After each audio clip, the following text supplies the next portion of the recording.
bring the special meeting to order. We'll do a roll call at this time. Mayor Pro Tem, are you here? Councilmember Reinbart, Councilmember Anderson, Councilmember Barnett, Councilmember Spears, Here. Councilmember Waddell. Chair is here. We're all here and accounted for, and at this time, I'll turn it over to our city manager, Mr. Cottle. Mr. Cottle. Good morning, Mr. Mayor, Mayor Pro Tem, members of council. Thank you for joining us on such a beautiful day outside, a beautiful Monday. We do appreciate you taking time out of your busy schedules to be able to spend some time with us to go over some items that are important in the budget development process. This particular agenda is heavy on capital items. In the past, we've used this this workshop as an item to review items that are capital in nature, and then also, generally speaking, outside agency funding levels, which of course are not germane this year simply because we do not have any of that. But in this particular meeting today, we're going to be heavy on capital projects. We're going to go through a number of projects for you, and then afterwards we're going to get your feedback during, in terms of prioritization. We're going to talk to you about where we're going with regard to the development of a capital improvement program and then long-term capital needs. Finally, we'll close by having a discussion on the strategic plan update. You'll recall that we are in the process of updating that plan. We hired a contractor. They met with you during the fall. They've got some feedback that they've given staff, and staff will be presenting that to you to close out the meeting this morning or this afternoon. So if you don't have any questions, I'm going to turn this over to Deputy City Manager Mary Vigue and let her walk us through this. I will say that generally you would see Laura in this particular case, but Laura is working remotely right now because of some medical issues. Thank you, City Manager. Good morning, Mayor, Mayor Pro Tem, members of council. Thank you for being here today with us. As the City Manager mentioned, today is really heavy on our CIP, our Capital Improvement Program. So I wanted to go over a little bit about what that looks like this morning. I also wanted to start with some good news, because what you're going to hear today is a lot about the needs of the city, where we're at in terms of maintenance and our capital projects. And so I do want to start, though, by talking about the commitment that City Council has made already in terms of our CIP program. So in front of you is the agenda this morning. We're going to go through the bond projects, our parks and transportation, and then staff will present on our maintenance in terms of bike ped, parks, bridge, street sidewalks. And then as the City Manager mentioned, we'll talk about the current development of the CIP and our maintenance planning long term. Let's see if I can do this. No. Oh, there we go. So just as a reminder, can you go back one? There we go. Our last CIP that was from fiscal year 18 that ends in fiscal year 23 was $59.1 million. There was a tax rate impact, as you can see. And as council approves this every year, that number changes, and we update it with additional maintenance and identified needs. Our transportation bond has been revised, and so that's about $62.5 million. We've spent to date about 33% of that, and you'll hear more of an update on where we are with those various projects today. In our parks bond, our revised budget is $64.4 million. To date, we've spent about 60% of that. And you'll hear about those projects and where they are. But these are great stories and a great commitment that City Council has made to the community in terms of our needs. In terms of maintenance, and this is another good story. Over time, over the last 5 years, City Council has increased the amount of funding to maintenance, which is key and critical for our facilities and our buildings. And so as you can see in terms of parks, that's been a 250% increase over the last 5 years in terms of council's commitment. In our buildings, we've increased 300%. And so we've been making a commitment to do more and provide more funding there. Council has also provided additional staff. If you recall, you've added staff in engineering to help with project management. We've also added staff in public services and community services, and some additional operating resources to make sure that we can keep moving our capital improvement program forward. And so I wanted to begin today with a little bit of this background. as we hear about where we are with our current projects and where we're going to go, because there is a good story here and a good commitment that the City of Wilmington has made to our capital needs. And so I'm going to turn this over to Amy and Denise, who are going to start by talking about our parks bonds and where we are there. I guess Denise. Good morning, Mayor, members of council. I'm going to start with just a few slides to give you a quick overview of what we'll be covering today. We'll be talking about the parks bond, the transportation bond, a couple of other featured projects, and then we'll have some other discussion. In addition to the specific projects that you hear highlighted, I think it's important to recognize that the projects you're hearing about represent just a portion of the 142 active capital improvement projects that staff are currently managing. We're going to start with a parks bond overview. Amy's going to give a brief summary, and then we'll go into some of the specific projects.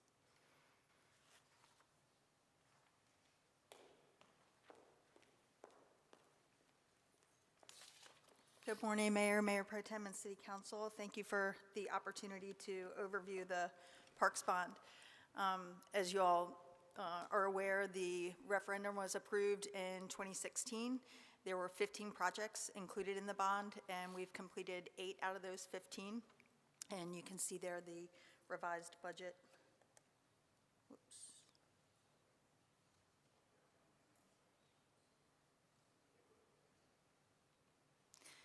The completed projects include Riverfront Park, the gym at the Davis Center at Maids Park, the clubhouse improvements at Muni, Greenfield Skate Park, resurfacing of tennis courts at Althea Gibson's complex, restriping of parking lots, and security enhancements. The largest component of the security enhancements was the addition of cameras at Maids Park and Robert Strange Park that are tied into the Sting Center, and that was based on an analysis that community services staff had with WPD on crime rates. We have been able in subsequent years to install a few cameras at some other locations as we try and get as much coverage as possible. There's an Astra next to Wade Park. That project's complete except for installation of some additional playground equipment, and we're bundling that purchase with some other playground replacements at additional parks. Olson Park Phase 2, the gym at MLK Center, Halliburton Park, and the Bradley Creek Kayak Launch are currently in design. The bid was awarded for the contractor to begin construction at Encino. They're currently awaiting permits and will begin that construction soon. We're currently in negotiations with private property owners to provide additional parking for users of the Cross City Trail on the eastern side of the trail where we're short a bit of parking. So I'd say that's from UNCW to Wrightsville Beach is where we're in need of parking. So rather than acquire land and build our own parking, we're talking with developers who have commercial centers in that area to dedicate some parking spaces for trail users. And then Greenfield Park, we're doing this project a little bit piecemeal. The biggest component of that is resurfacing some of the trail. We've been able to do some of that so far, and then we're currently working on a annual needs type contract to resurface some other areas. And so I'll just go into a few details. Riverfront Park, obviously we opened in July of 2021. We are still working with the contractor. Believe it or not, we still have our weekly owner contractor meetings, been going on since 2019, as we try and get the punch list finished out on that project. And there was one component that we held off on constructing, and that is the final condition of the Nut Street Promenade. That's the main entrance and main ingress egress during concerts. Due to the construction of the Metropolitan abutting each side of that promenade, we held off on constructing that. That developer's constructing that for us on a partial reimbursement basis. So we are having In addition to our weekly meetings, bi-weekly meetings with the developer and contractor on that project, it will be very important to coordinate entrance and exiting of concerts while that construction's going on. It's a very, very tight space there. And so as soon as we get through that and the punch list items, that project will close out. As I said, Encino Sports Complex, that construction contract has been awarded. The estimated completion date is the second quarter of 2024. Council graciously revised our budget as inflation really hit us there. The new budget is just under $17 million. It is a very complicated project just because of it being a brownfield site, so it's just one giant earth-moving project. And next step is to complete construction. The MLK Gym and Kitchen is at 60% design completion, and the estimated construction completion is the third quarter of 2024. The original budget was just over $1.8 million. Revised budget is 4.4, and so there is a current funding gap of $2.4 million. And the challenge here with, just like projects across the city, is the bidding climate, inflation, and supply chain issues. So design will continue on that. The Bradley Creek Kayak Launch is at 25% design. This project will install a new non-motorized boat launch at the end of Circular Drive. In your head, you're probably thinking the end of Park Avenue. The street network gets a little complicated there. So just next to the bridge over Bradley Creek on Oleander Drive. We estimate completion of this project the first quarter of 2024. The original budget was $220,000. We were fortunate enough to receive a grant from CAMA that staff will ask council to appropriate at your next city council meeting. And so with that, we have a revised budget of $375,625. The current gap is $53,000. Again, we're just at 25% design completion, so we'll have to see where we are as we get towards the end of design. Yes, sir. The parking for that, you said the word parking, but I didn't understand what you meant by that. I was, on the previous slide, was talking about parking dedicated for Cross City Trail users. This project, though, will have a few parking spaces with it. It is going to be designed to be ADA accessible.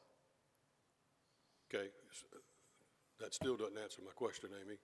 People go in there and they take their kayaks and they launch them. What do they do with their vehicles? Well, you got 2 or 3 or 4 parking spaces? There will be a few parking spaces, yes. Okay, so we're hoping that it won't be that popular. Yes. Okay. I might not have heard your question, the last question correctly. We built a kayak there at Bradley Creek in the center of Wilmington, and we hope that it's a success. And you say you've got 2 or 3 parking spaces. Where do the rest of the people park in the event that 10 people show up? We are limited in parking just due to space needs. We're abutted by private property owners on the left-hand side and CFPUA easement on the right-hand side. And so I'm not discounting your concern, and it's a concern of mine as well. There are apparatus that people use to tow a kayak holder to a bike, and so as more people bike, that is an option. Okay, thank you. You're welcome.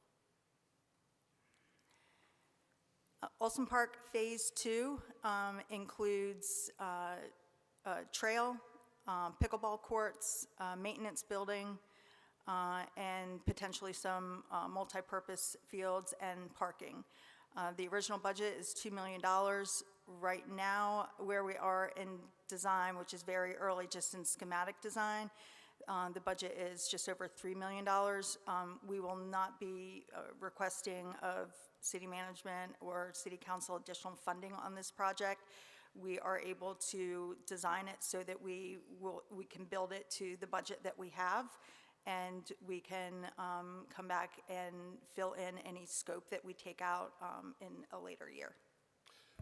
Amy, how much county involvement is there in this The project? The county is involved. They are contributing $1.4 million, and that's per the original agreement that we had with them. Costs were being divided 50/50. They did get a credit because they provided some additional land with the original purchase and park development. Thank you. You're welcome. Halliburton Park, this project includes a new interior trail, signage replacement, and new displays with inside the visitor center and playground replacement.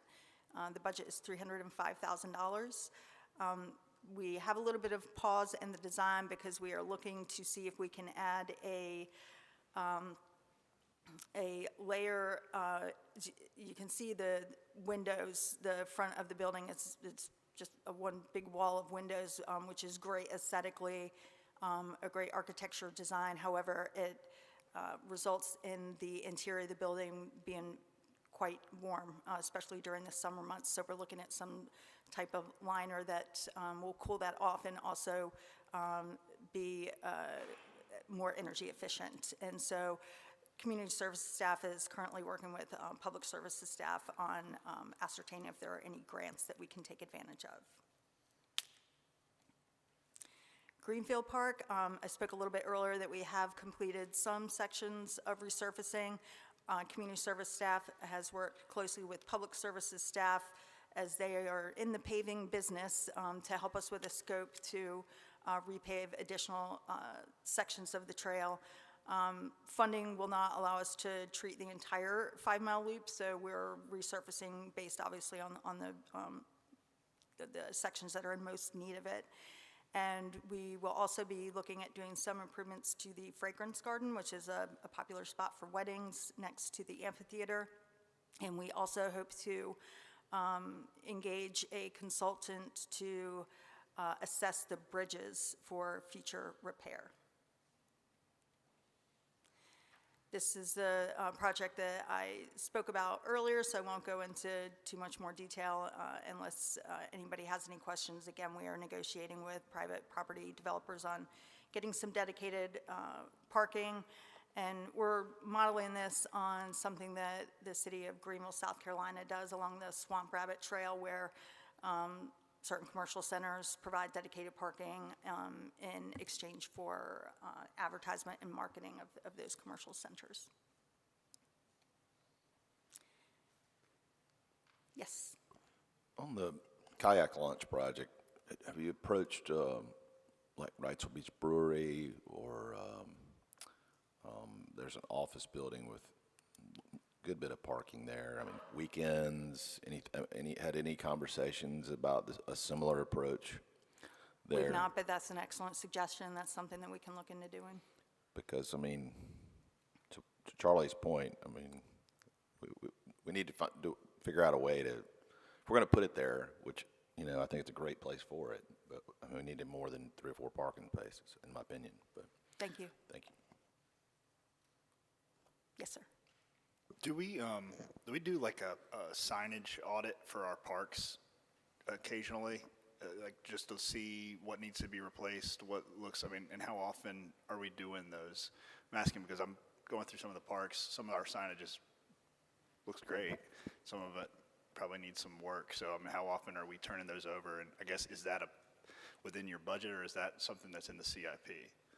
That's a great question and part of a presentation later on this morning. But to answer your question, we do assess our park signage. The latest one that we did was actually the Riverwalk, where communications actually helped us do an audit out there, and so we're in the process of changing out those signs. And the city adopted a signage plan several years ago, and so we go by that plan in terms of consistency and design. There are occasionally exceptions to that, such as the 1898 memorial, which just due to that site and its significance commanded a different type of sign. But other than that, we try and follow the guidelines in the adopted plan. Can we put a pin in the sign conversation then until but I do want to talk about the signage plan whenever that comes up. So that'll be later in the presentation, I think, right? Well, when I talk about parks maintenance, I was just going to touch on that's where that funding comes from. If we want to get more into detail on the signage plan, I might have to rely on folks in communication. I'll hang tight till Parks Maintenance. This is probably going to be a little bit of just education for me, but I do have some ideas that may or may not be good Okay. as well. All right, thank you. Thank you. Quick question. Good morning. Good morning. With the MLK bond, like what's the deal with like supply issues and all that? And I guess a major question I was going to ask. Remember the guy did the building the way he thought it was going to be done, and did we get all that straight? All that is straight, yes. We are proceeding with the design that City Council requested, and we have a third-party consultant who is reviewing the design in stages to, as a quality control measure to ensure that we're getting the design that we requested. In terms of supply chain and inflation, that just continues to be an issue globally. And in that environment, and just due to, we're seeing fewer and fewer contractors bidding on projects, that drives the cost up. And so that's for projects across the city. Okay. All right. Thank you. Amy, You're welcome. Yes, let me Mr. Spears. piggyback off what Councilman Barnett just said. So we went from looking at 1.8 million to 4.4 million for this expansion at MLK, correct? Right, the cost estimate has gone up again due to the issues that I was just speaking of. Right, and I mean, and I'm not accusing us of being, of having lackluster effort as it relates to this, but I'll tell you what, that snafu in the process earlier last year or the year before is really costing us as it relates to this project. And I won't lie, I'm getting beat up a lot about this project in the community. Doesn't look like we're putting any precedence on completing this project, and our residents are really getting upset about it. I agree, it's taken longer than any of us would have liked. We did at a staff level discuss when the design was paused due to the issues that we were just speaking of. Do we completely start over again with a new consultant? But in the end, we thought that would have taken even longer. Perhaps it's a good time for us to go out and have some outreach and speak to the public and let them see where we are in the process and the progress that we have made, to provide them with some reassurances that the project, not only the gym, but the commercial kitchen, are moving forward. Yeah, I agree. I don't know if we need to take some of that orange mesh and mark out where the potential gym would go or something, but people need to see something. And especially when they're seeing other projects, newer projects come along and being completed, and we haven't even moved any grass from where this project is supposed to be. Yes, sir. Thank you. You're welcome.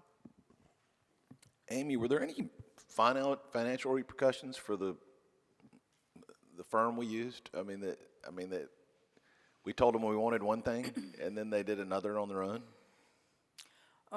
Did we pay them in full for all that? And, I well, would. Tony can answer it. Whoever wants to answer it. I mean, I think that was just insane to me, the whole way. And if we paid them in full, I'd like to understand why. Denise, take that. We did not pay them in full for the design that they completed that was not in compliance with the city direction. What they did was they redesigned at no charge to the city until they reached that same point in design, and then we're paying them moving forward.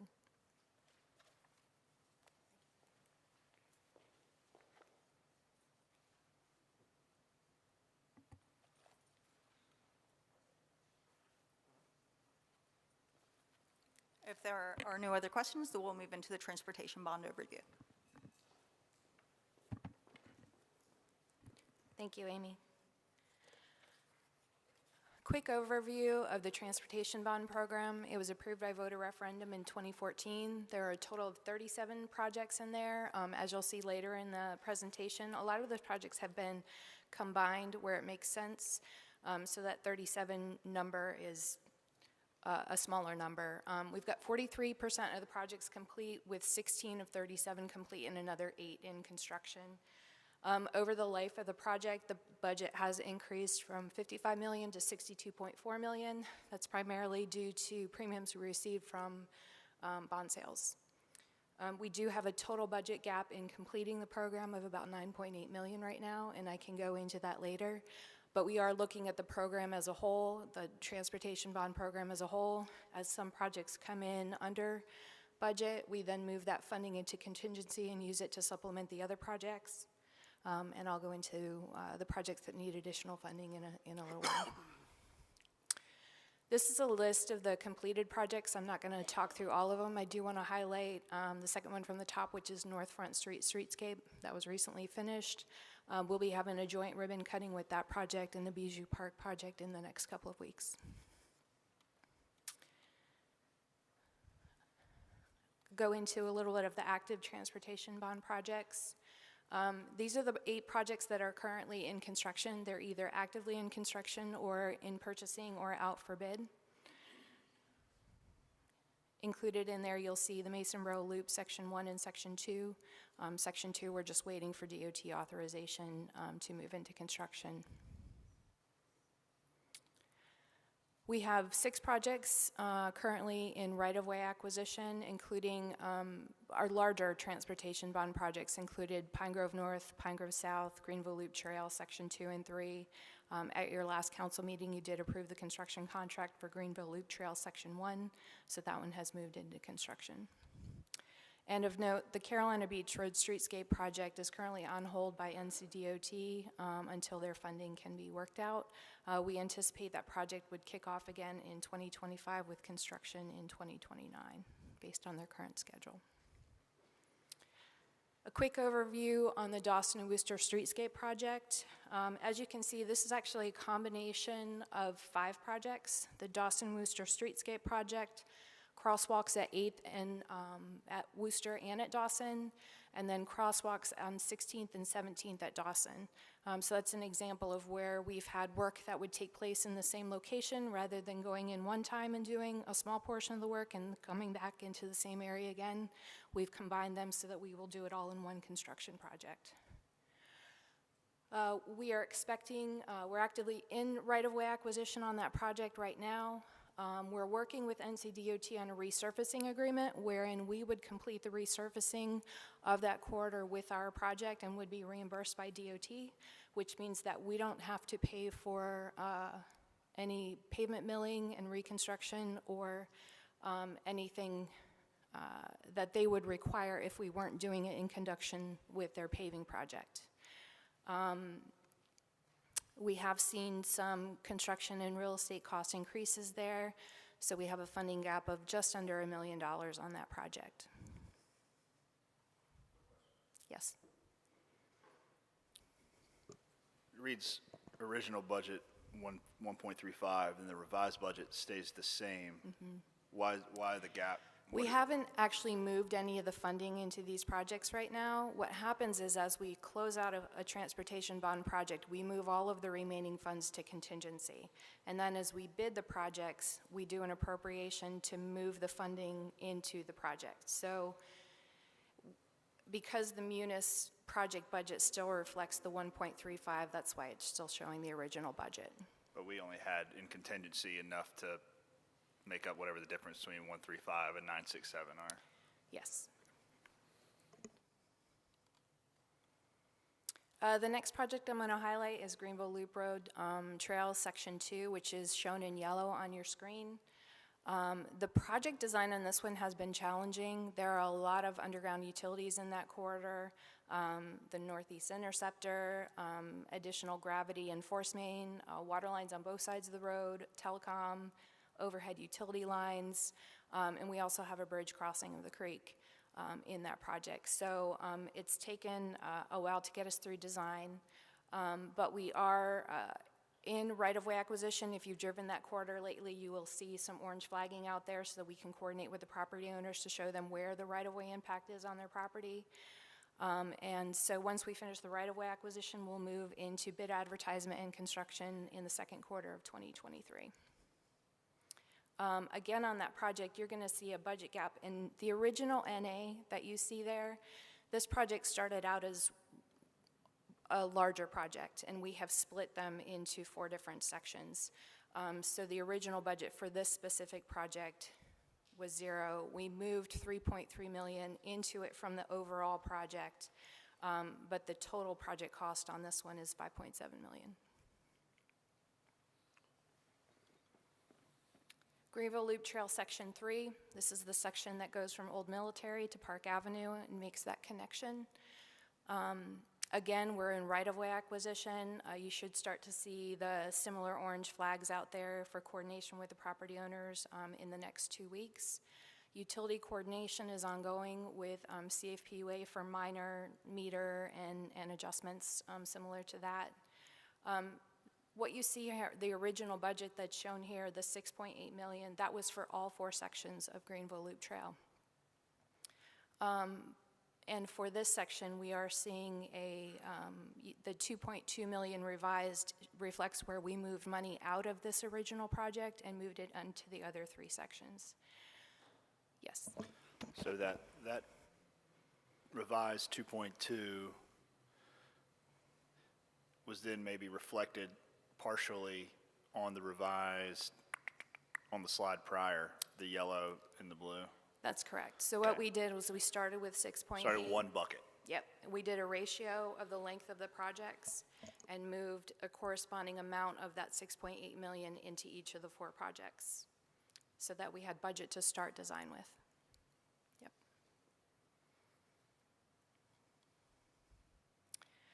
The Carr Avenue Trail project, this is a multi-use path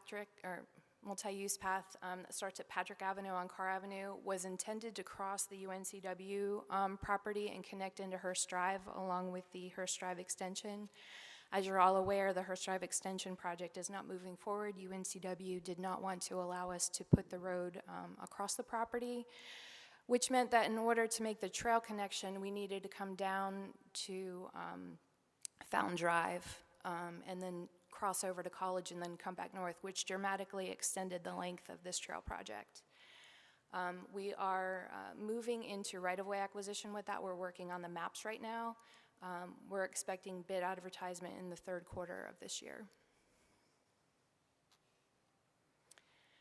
This is the Pine Grove North project, which is a combination of the Pine Grove at Oleander and Pine Grove at McMillan intersection improvement projects. We combined these projects as well as the 2 Pine Grove South projects and the Wallace Avenue roundabout project and did a corridor study to make sure that the improvements are going to function well as a network. We didn't make an improvement at one location that impaired the performance at another intersection location. But we did design these 2 locations together. And we are currently in right-of-way acquisition. You've seen some condemnations come to you for the full property takes on the corner of Pine Grove and Oleander on the south leg. We are working on closing on the property along Oleander. We do expect you will likely see a couple more condemnations just from folks who aren't necessarily opposed to the project. They're just opposed to giving up any of their property for the project. Again, this project had an original budget of 4.6 million. The total price tag is going to be along the lines of 9.2 million. It's a major intersection improvement project for the city. Yes. Sorry, I know I'm asking like 100 questions about the That's exact okay. same thing. Should the revised budget then not read the actual amount that it's going to cost? So that we're not showing a gap of 4.5? I mean, I guess it's just 2 different ways to show it, but it seems confusing, at least to me, to show a revised budget that's the exact same, but then in actuality, it's double that amount. Yeah, so the budget is the amount of funding that we have available for the project in our financial system. What we look at is the budget, and then we look at total project cost. And total project cost is what it's actually going to take to complete the project. The budget is always going to be what we have available. Total project cost is not shown on this slide, but the total project cost is 9.2. And that's where we get the gap between the 9.2 and the 4.6. So the revised amount of 4.6 doesn't really matter because it's not budgeted. The 4.6 is what's budgeted, the 4.667 is what's not budgeted. Okay. Yep. The total cost of the project is 9.2 million. Yep, so it's the difference between the total project cost and the available budget. Question real quick. Sure. Going back to the slide 2 before where you said the college didn't want us to cross Hearst. Oh, Hearst yeah. Drive. Any explanation on that, or? I think that what we heard was that they were concerned that if we brought Hearst Drive across there, or even the trail across the property, that it would inhibit their future development potential for the property. We spent, I would say, 3 years working with UNCW staff on different roadway alignments. We had an urban designer at the time that actually did development plans to show them how the road coming through the property would actually support development. We looked at 4 different development alternatives. We looked at big box, we looked at office, we looked at hotel. We did everything that we could to demonstrate to them that the road would be a benefit, but they were just concerned that we would be tying their hands with what they could do with the property. So once the road was no longer a viable option, then we looked at 3 or 4 different trail crossings of the property along the edge, through the middle, to the north, but ultimately we could not come to a resolution with them. Wow. Okay. Thank you. I promise I'm not going to do this all day. That's okay. Are the rules different from a state university or a private citizen on taking of their property?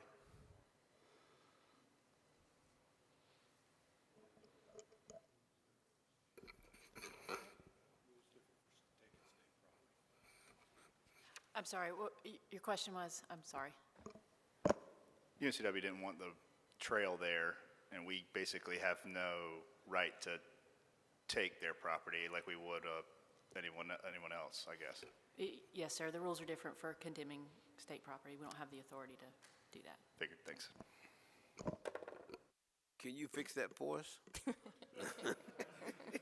I think you've got a better chance of getting to your legislators than I do on that one. All right, thanks. All right, the next project I'll touch on is the Wallace Avenue roundabout and the Wrightsville Avenue sidewalks. This project is going to connect sidewalks from 44th Street to Independence, and then from College Road to Hawthorne over by the hospital. This is a long sidewalk project. We're filling all of the gaps, and we're providing pedestrian signals at Independence Boulevard and at College Road. So it's a heavy pedestrian corridor. We're making it safer. Additionally, we're putting in a single-lane roundabout at Wallace Avenue and Wrightsville Avenue to improve the traffic in that location, which is currently stop sign controlled. So we are, again, in right-of-way acquisition. We do have a full take on one corner and a pretty significant take on another. So we're working with our right-of-way consultant to get through the final appraisals for those properties. And then we're starting to do closings on the right-of-way needed for the sidewalks throughout the corridor. We're expecting to bid this project for advertisement in the second quarter of 2023 and finish it in the third quarter of 2024. Denise, when we were looking at the roundabout at Holly, at Holly Tree and Pine Grove, it was determined that the traffic coming from Holly Tree was not significant enough to warrant the roundabout, correct? What we found there was that there was so much north and southbound traffic that the folks coming in from Holly Tree would have a difficult time getting into the roundabout. I knew I Yep. was touching around it. Well, the same is kind of true here with Wallace Avenue and Wrightsville Avenue. The traffic on Wrightsville Avenue obviously is a great deal more intense. However, the traffic from Wrightsville over to Oleander Drive on Wallace Avenue today is, I won't call it heavy, but it's quick. People coming off Oleander, getting over to Wrightsville, it's Katie bar the door both ways. My question is, should there not be some consideration paid to Wallace Avenue? Because this roundabout is, I mean, there's been a goodly number of accidents there at Wallace and Wrightsville. People trying to make left turns, get frustrated, and just pull out. Should there not be some consideration paid to, say, the intersection of Pine and Wallace, perhaps like a four-way stop, just to slow that traffic down? Because I think that this roundabout is going to generate probably a little bit, it's going to increase the traffic counts on Wallace Avenue. What do you Okay. think about that? Yeah, I'll talk to Dennis Volkanowicz, the traffic engineer, Okay. to look at that intersection. Yeah, one thing that roundabouts will do is significantly decrease the severity of crashes, because you will no longer have what's called a 90-degree or a T-bone intersection. They're skewed. Traffic volumes are moving slower. They're rear end to front end, so they're significantly less severe than what we may be seeing there I now. totally agree with that, but I also at the same time think it makes that intersection more attractive to I agree. use. Yep. Okay, thank you. Just a quick reminder, the Wallace, the new intersection at Pine Grove, it does not line up with Wallace. It's west of, it's a little bit west of it, right? That's correct. So, I can't remember, is that gonna be blocked? Like if you, let's take this path. You come up Pine Grove, you take a right on Oleander, can you take a left on Wallace? You can, and there's a traffic signal at the Wallace and Oleander intersection right now. So if you come up Pine Grove, you'll stop at that traffic signal, you'll turn right, you'll go to Wallace, and you'll make a left. But there's enough room in between there to have what do you call it, holding, Turn lane. because that holding turn lane on Pine Grove now is, good gracious, I mean, sometimes it's a quarter mile long.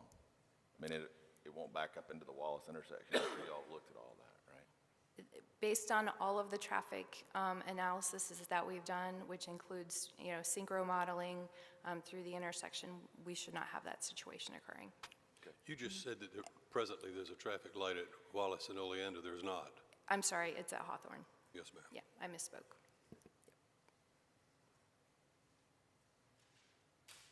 Okay. Pine Grove South, we've touched on briefly. This is a dual-lane roundabout at Pine Grove and Greenville Loop, and then intersection improvements at Holly Tree and Pine Grove Drive.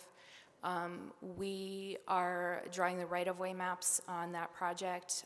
We're also doing extensive coordination with CFPUA on this project. Again, sewer, water, and some pretty extensive storm drain systems that empty out into the creek at this location. We do have a pretty major culvert extension along with this project. We do have one full take.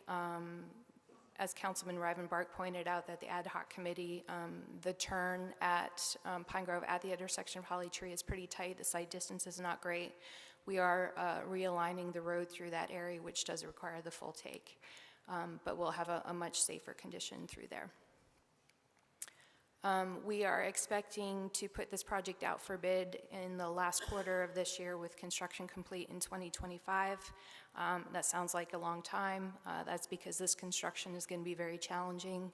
We need to maintain traffic while we build it, which means lane shifts, lane reductions, and a pretty lengthy construction duration.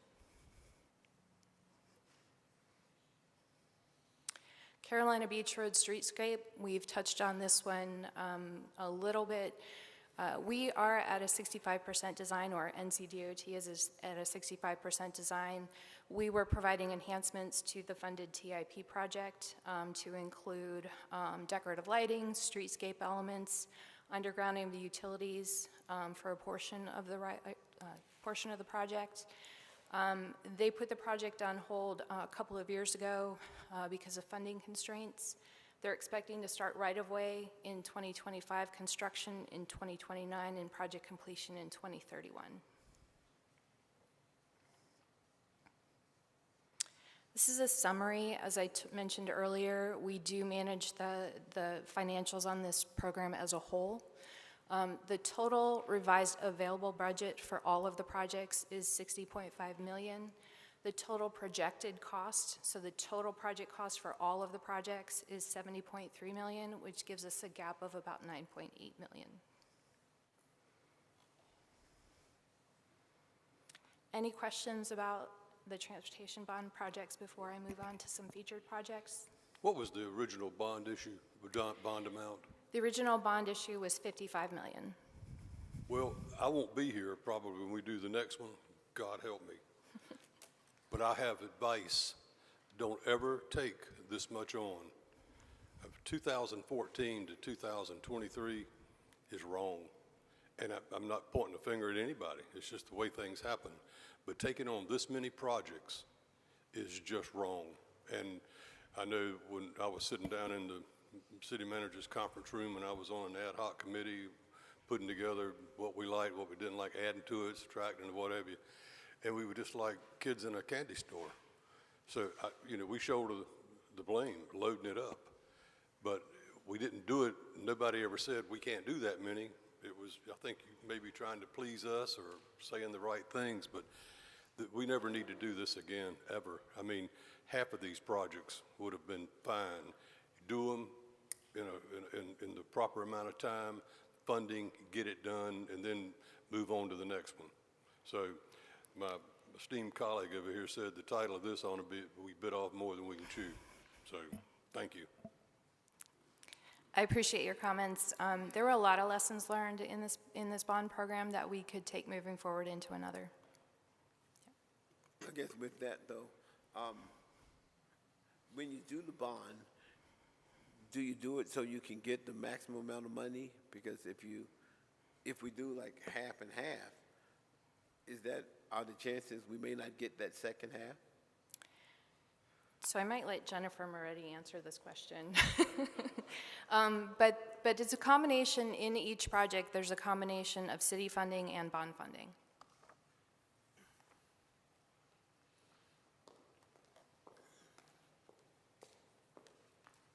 Good morning. Good morning. No one gave me the questions beforehand. So with the transportation bond, that is a general obligation bond, which we went out to the voters to get approval on. And so there's not a limit of how much you can go out and ask for, what projects you can include in that.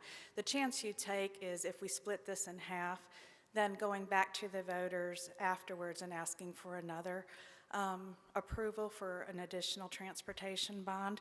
Not saying that there's anything wrong with that. That's just another approach to it. I don't think anybody at the time thought that this was going to be as overwhelming as it was. So there's not a set limit on how big that dollar amount needs to be or how many projects that have to be included in it. It's just another form of financing. Okay. Let me also, excuse me, let me also chime in that we draw down on that amount. The amount that is allocated or allowed by the voters is a one-time amount, but we draw down on it when we need the money. And up to a certain point at which we cannot draw on that authorization anymore. So if we wanted to draw down half of it, do half the projects, and we certainly could, but it'd be within a 10-year time window, which has long since passed on this one. Okay. Cliff, I think I guess the question becomes, you're right, you're touching on a good point. You go ahead and get what you can in a vote, but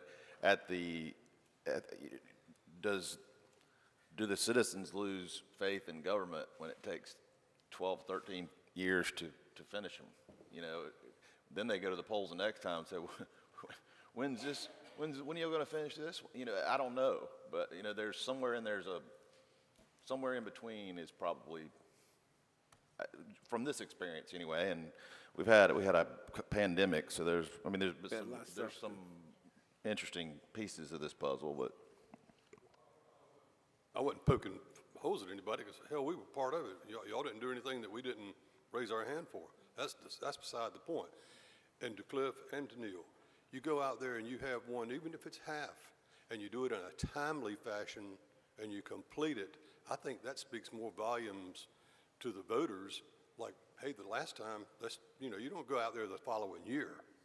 but you have your CIP, your long-range 5, 10-year CIP, and you take it back to them, and you've got a track record. We got this done in a timely fashion. Let's do it again. I don't think there's anything wrong with that. From 2014 to 2023 and beyond, to get that one done, it makes me feel bad.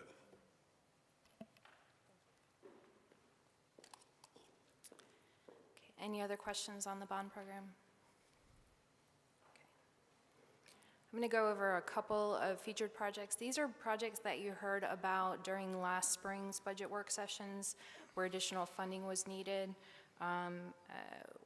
One project was funded, and one we were waiting until we received the bid in order to appropriate the funds. So River Lights Fire Station has been advertised for bid. We have a bid opening scheduled for February 16th. The original budget for this project was $5.4 million. The revised budget, again, is $5.4 million because we didn't want to appropriate funds twice, so we wanted to wait until we received the bids, see where the bids came in, and then do an appropriation. But that 2.7 that you see on there is consistent with what you've been hearing since last spring. We do expect, as I said, the bid opening in February and then completion of the project in the third quarter of 2024. I want to talk in a little bit more detail about the Riverwalk North project. This is the area where we're seeing the settlement of the concrete Riverwalk that was constructed adjacent to the marina bulkhead. We are in the design phase on this one, and you did fund $7.6 million in last year's budget to do what we called a permanent repair at this location, which was construction of a concrete Riverwalk on a pile-supported foundation. We did hear some concerns from y'all prior to budget approval last year about the extent of the construction, the impact to the residents, sort of the challenging environment there. It's a very narrow corridor where we'd need to work, so access for the repairs is limited. One thing that we were trying to achieve was a long-term solution. We didn't want to have to go in here on multiple occasions.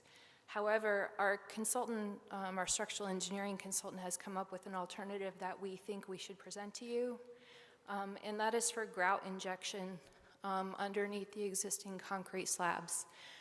What they do is they drill holes in the concrete and they jet grout in to fill any of the voids that are subsurface, which then in turn lifts the concrete sidewalk back into place. It would be a combination of shallow and deep injections. We have done a screening, ground penetrating radar to identify where the voids are underneath the concrete. We do think that the majority of the repair would be done in the first year, but we would continue to monitor it over subsequent years, and when we hit a threshold where we would potentially start to see a little subsidence, we could go back in with an additional grout injection to level the concrete back up. What we've heard from our consultant is they think that 1 to 2 years would do it. We have included an additional cost for a potential third year to go back and add additional grout. What this would allow us to do is keep the underground wiring for the light poles, keep the light poles in place. It would be very minimal disruption to the residents and to the folks in the marina because the trucks would have to be parked and then they would have to pump the grout in. This is at least a 10-year solution, and it does rely on the stability of the bulkhead, which our structural analysis has determined is structurally stable and sound. So at a $3 million cost tag versus the $7.6 million that was approved in the budget, we thought this was a worthwhile solution to bring forward to you. Do the folks, the contractors that are, I guess, would hire for this, engineers, whoever's brought this to you, they have any examples of this work that they've shown you or something similar? Yeah, they've done this in a lot of different locations. I can't give you one exactly, but I could go back to them and we could send you some information on where they have done it before. I think it's a little different, but I know they tried a section of Gillette Drive where that is that a similar technology? I'm not familiar with what they did there. One Well, second. this is similar. No. Dave Mays is saying not similar. Well, it was injection. It must be a different material. Okay.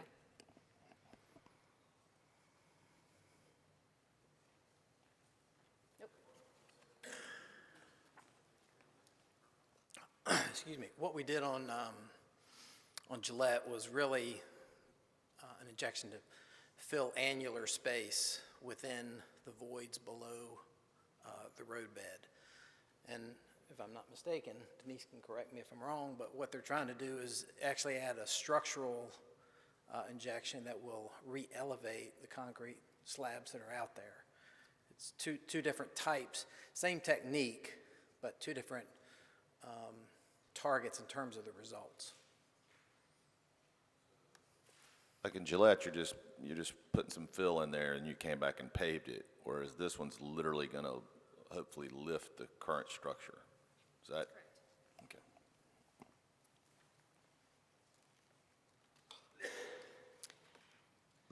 To be clear, the revised budget of 7.6, that would be to get in and do more replacement. The grout injection is $3 million. That's correct. So that $4 million delta has saved money potentially for 10 years. Yes, sir. And we have included some costs for reconstruction of portions of the panels, just in case we get some cracking, or if we're not able to get something that's completely level and we need to go in and do a little bit of surface demo and removal, we could do that, but it doesn't require the deep foundation pile support, which was the original design. And this is something that people do often. It's not like a new idea. No, it's an existing technology. Okay. Is this something that was, the reasoning that we're having this conversation, is it because of engineering flaws from when it was installed? Because this is not, you know, we got sewer line 100 years old that still works. And this is not that old.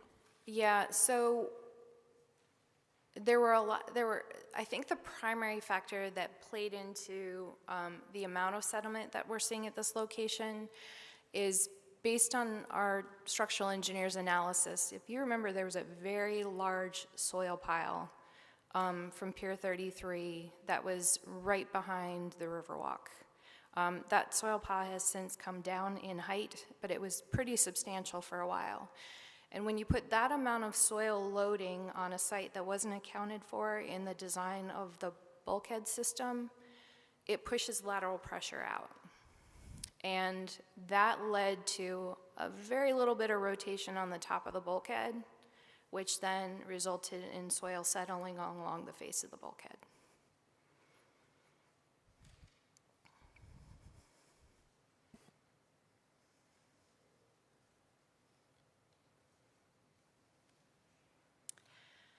So you've heard a lot about price tags and cost increases. We continue to see a tough bidding climate. I will say that on our last two projects that have gone out, we have received multiple bidders, which is a change for us. We have been seeing only one bidder. On the last two projects that we advertised, we had enough bids at the first bid opening to open bids and move forward into project award, which is encouraging. It also cuts down on the length of time it takes us to move a project into construction because we don't have to bid it twice. Supply chain issues, we are still seeing supply chain issues specifically with sewer pipe and fittings, storefronts, glazing, windows, lighting, and lighting equipment. Staff bandwidth, we are very appreciative of the additional positions that have been approved in the budget to assist in project delivery for the capital improvement programs.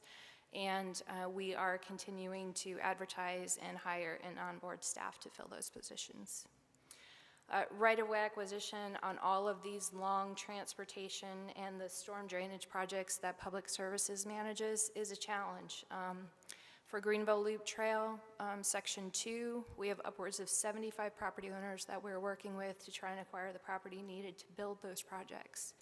So that takes time. We work with them, we engage with them, We try and come to a consensus. In some cases, we order appraisals. It's a challenge because we want to be respectful to them while at the same time we're trying to balance moving the projects forward. Inflation and construction and real estate cost increases have played a challenge as well. Some of the unknowns that we deal with are the underground infrastructure. As I've said on some of these projects, the underground utilities, they're difficult to work around. It's expensive to try and move a force main or a water line. And we have had some projects on brownfield sites, specifically the Parks Bond projects that Amy mentioned. Utility coordination, right-of-way, and grants. Grants are a good thing. We're keeping our eyes open for any grant funding that we can to help offset some of these costs. And I've already talked about the cost increases. That concludes our presentation on the active projects. Does anybody have any questions before I wrap up? Okay. Thank you.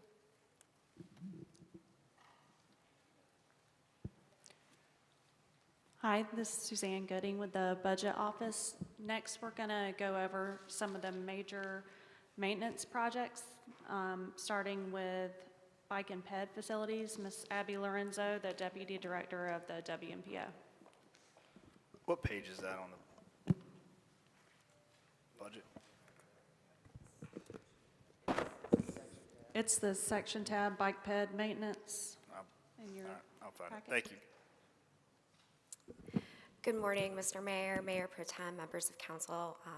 This morning I'm going to be presenting on the Bike Ped Improvements Maintenance Fund. The Bike Ped Improvements, the Bike Ped Committee was chartered in 2011 and is comprised of interdepartmental staff with representatives from public services, engineering, planning, community services, public safety, and the city manager's office.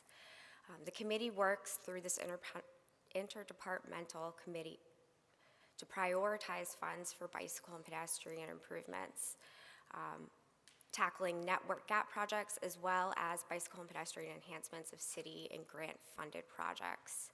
The committee has 6 main goals. The first is to prioritize a list of these bicycle and pedestrian projects, making sure that they're equitable to all citizens of the city. Second, to monitor the status of design, construction, and funding of pedestrian and bicycle projects. To decide how to reallocate funding between projects when necessary. To decide when bike and ped projects should be added or removed from project lists when necessary. To anticipate issues that may arise. And then to seek creative opportunities to lower the cost and increase the feasibility and improve the quality of some of these projects. The FY23 total available budget for the Bike Ped Improvements Committee is $200,000. Currently, there are 17 active or program projects funded wholly or partially by this fund. Examples of gaps in the existing network project include gaps on Shipyard Boulevard. The committee has allocated $150,000 to construct approximately 500 feet of multi-use path and 300 feet of sidewalk on Shipyard Boulevard near Fire Station 5. Another example are the North Side bicycle improvements. This project implements shared lane use markings on Grace and Chestnut between 3rd Street and 17th Street. And another example is Randall Parkway and Kent Avenue gaps. This is an allocation of $92,000 to fill approximately 650 feet of sidewalk. Examples of enhancements to leveraging other sources of funding include the 17th Street multi-use path and crossing improvements. This project is funded through the state MPO Transportation Improvement Program, and the committee allocated the 20% matching funds. This will be a multi-use path on 17th Street from Harbor Drive to Shipyard and includes crossing improvements at that intersection with Shipyard. Another is Racine Drive, New Center Drive, pedestrian improvements. And this was a $70,000 allocation, adding pedestrian push buttons and improvements for sidewalk curb ramps to be updated to current technical requirements.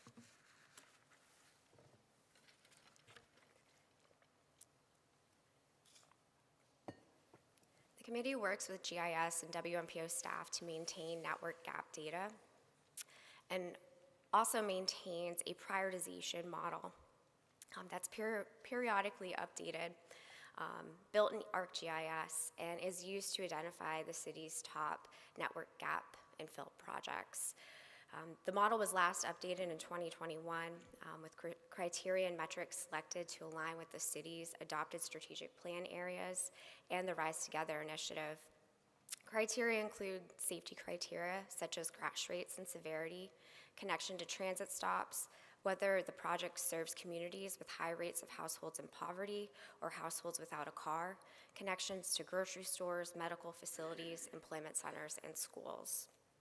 Top projects identified by using this model undergo further evaluation by means of a site visit to ensure that there are no major right-of-way needs or major drainage and utility conflicts that exist.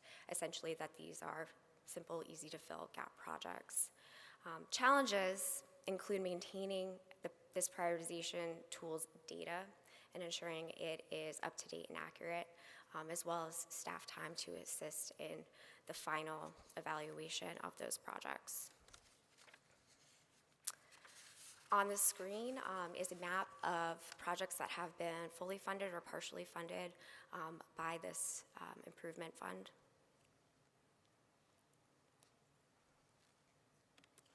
And on the screen are the currently ongoing projects that again are fully or partially funded using this fund.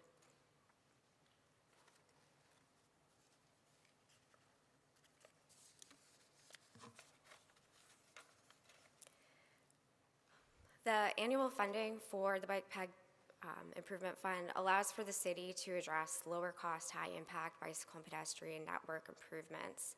Despite this opportunity, the committee must be strategic in selecting projects, as projects with right-of-way or utility challenges, for instance, could easily equate to the entire annual budget allotment. This can limit the committee's ability to address high prioritized network gaps. The prioritization model currently considers approximately 5,500 network gaps that range in length between 5 feet and 1 mile. The committee, in addressing funding challenges, has leveraged funds with other grants like the MPO's federal funding or NCDOT's state transportation improvement program funds. Other unknowns the committee faces as it identifies and funds low-cost, high-impact network projects are increases in material and labor costs, as well as both staff and contractor capacity for project site evaluation and implementation. These unknowns require the committee to factor significant contingencies and cost estimates and maintain a reserve in the event of unforeseen challenge or cost occurs. So in summary, the Bike Ped Committee maintenance funding allows the city to continually address both high-impact, low-cost projects and bicycle and pedestrian enhancements and other ongoing city-funded projects. The committee maintains and applies a prioritization tool to ensure funds are distributed equitably and address some of the bicycle and pedestrian network's highest infill needs.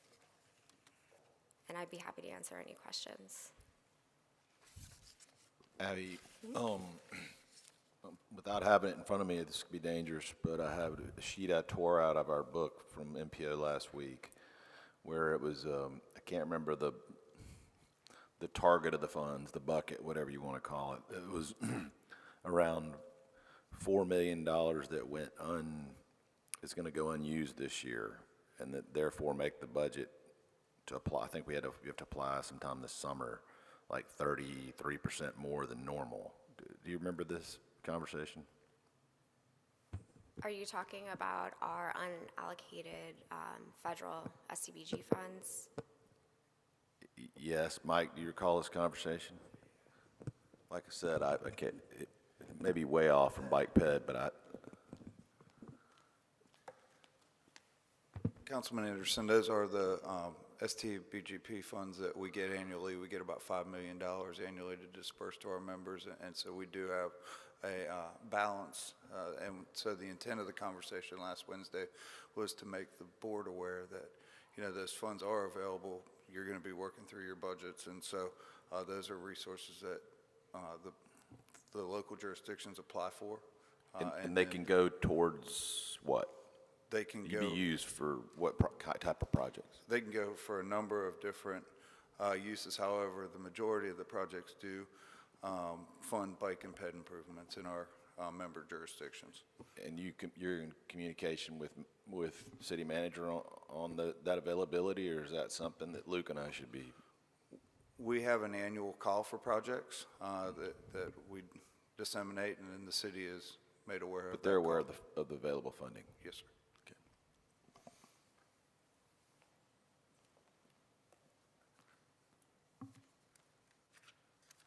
If there are no further questions, thank you for your time this morning.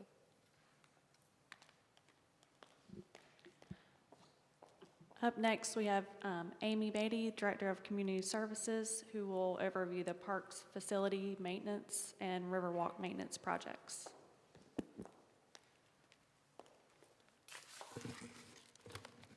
Good morning again.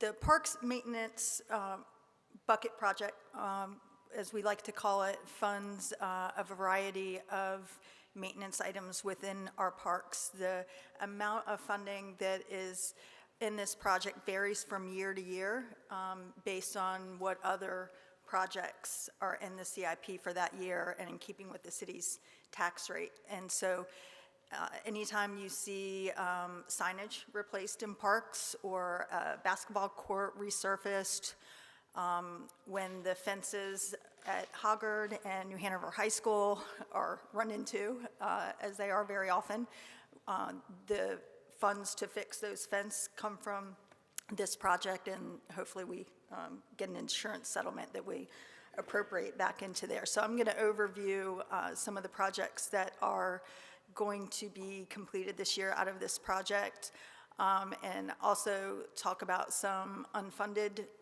larger maintenance projects and overview a couple of municipal golf course projects that are in need of funding. And so we identify what needs to be spent out of this bucket project by looking at standard life cycles, but most importantly through inspections. We have park staff in our parks every single day performing assessments and inspections so that hopefully we get to something before it becomes an issue. We try and make sure that the investment's equitable across the city and aligns to adopted plans. And we need to stay in touch with our community and find out what their needs are. I think a big takeaway from, one of the takeaways from the recently adopted comp plan was that neighborhood parks, for example, don't necessarily need to be standardized, which is the way we've done things in the past, but one community may have a different need in their neighborhood in terms of their parks than another. So we need to do a better job of outreach. Challenges, I don't want to sound like a broken record, but they've been mentioned often to you today, and that is mostly cost increases, contractor availability, staff availability, et cetera. And so again, the purpose of this bucket project is to fund routine and emergency maintenance items. The total that we have available this year is $1.3 million. And I'm going to go through some active projects. We will be replacing some playgrounds this year, and I mentioned the project at Wade Park. In addition to that, we'll be replacing playgrounds at Wallace, Cameron, Kennedy, and Maids Park. Coordinating these projects with our other priorities is always an issue. We have a park supervisor and 2 facilities techs that are managing all of these projects across the city. We are in the planning phase right now and intend to begin installation in a few months of these playgrounds. We will be resurfacing the tennis court at Maids Park and improving the fencing surrounding that. Those tennis courts, the cost estimate is $75,000. And we hope to get some contractors to bid on that project. Yes, sir. Curious, how often are you all hearing from the community about pickleball? Almost every day. Me too, okay. I've never played it, but I'm hearing about it. I'm starting to call it the pickleball lobby. They are very organized and galvanized, and the popularity has exploded. You know, I think that there was a perception that it was for older adults for a while, and I was running the loop at Wrightsville Beach last weekend, and I saw people of all ages playing. My 17-year-old son and his friends played last summer. We do have a project that is getting ready to occur where the Pickleball Association is actually donating with their own funds the hiring of a contractor to add lines to the 4 courts at Legion Stadium. So we'll have those 4. We currently have lines at MLK Center, so that's with those 6 tennis courts. We plan, like I mentioned, with the Olson Park project to put dedicated, so no tennis, just pickleball courts out there, up to 6, depending on budget. Wrightsville Beach recently received a grant to add, I believe, 5 courts to Wrightsville Beach Park. We have an inventory of all of the city's pickleball courts, New Hanover County and the beach towns, and I'd be happy to send that out to City Council. Yeah, or just see where that's publicly available so that I can point people to that, and I'm sure everybody else could too. I can do that. Just, and I play pickleball too. So, but adding the lines doesn't really affect the tennis court, right? No, you can still play tennis on it. One location that we have suggested we do not add the lines is at the Althea Gibson Tennis Complex. As you know, we've been fortunate to receive, been awarded several high-profile statewide tournaments there. If you start adding lines to there, then we have a lesser chance of getting those types of tournaments, sanctioned tournaments. Okay. Thank you. Again, signage, anytime trash, a bench, fountains need to be replaced. That's coming out of this project. We currently are devoting $55,000 of the bucket towards those types of projects this year. Cost of materials, again, are going up, and then when we have specialized signage such as the 1898 that I mentioned, that sign actually costs $15,000, believe it or not, so it's expensive stuff. The Anne McCrary Park at Randall Pond, we need to repair that boardwalk, pier, and overlook. As far as we can tell, that's original to the construction of the park, so it's at its life cycle. We're in the process of awarding a contract, and we anticipate that to cost $60,000. Where is this park? On Randall Parkway between Independence and Carr. If you're traveling, I guess that would be east. It's on your right-hand side, and so it runs almost the length of that block, and the amenities are towards the eastern side. There's a driveway that leads you to a picnic shelter. There's some stormwater demonstration, interpretive signage sites, and then walk down a little bit from that on a trail, you'll reach that. It magically appeared. Do we like keep any statistics on the number of people that use the parks? And I'm not just saying this one, but all of our other parks. We do not. We actually requested some vehicle counters, I believe in the amount of $80,000 in our budget submittal last year, and it just didn't rank high enough in prioritization to be funded, but that's something that we would like to do in a future year. Yeah. We can borrow some. I know that for instance, we have done some counts in Halliburton Park. Okay. Amy, can you, real quick, remind me why we don't promote or allow like paddling or anything in that pond? We just don't have, we have not added a launch to this site. It just hasn't risen that high in prioritization. I don't receive questions or requests for it, and we would discourage people from informally launching off of a bank here because of destabilization. This is an active stormwater pond, and so we want to make sure that it functions as one. The original 8 courts at MP Park, which we want to make part of the complex when we talk about Althea Gibson Complex, needs a complete reconstruction. They are well past its life cycle.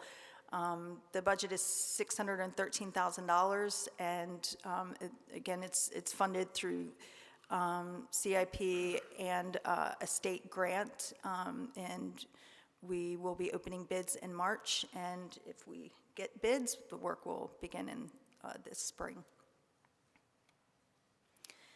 So I'm going to kind of go through this slide in reverse. I've already identified the needs that are funded through this project.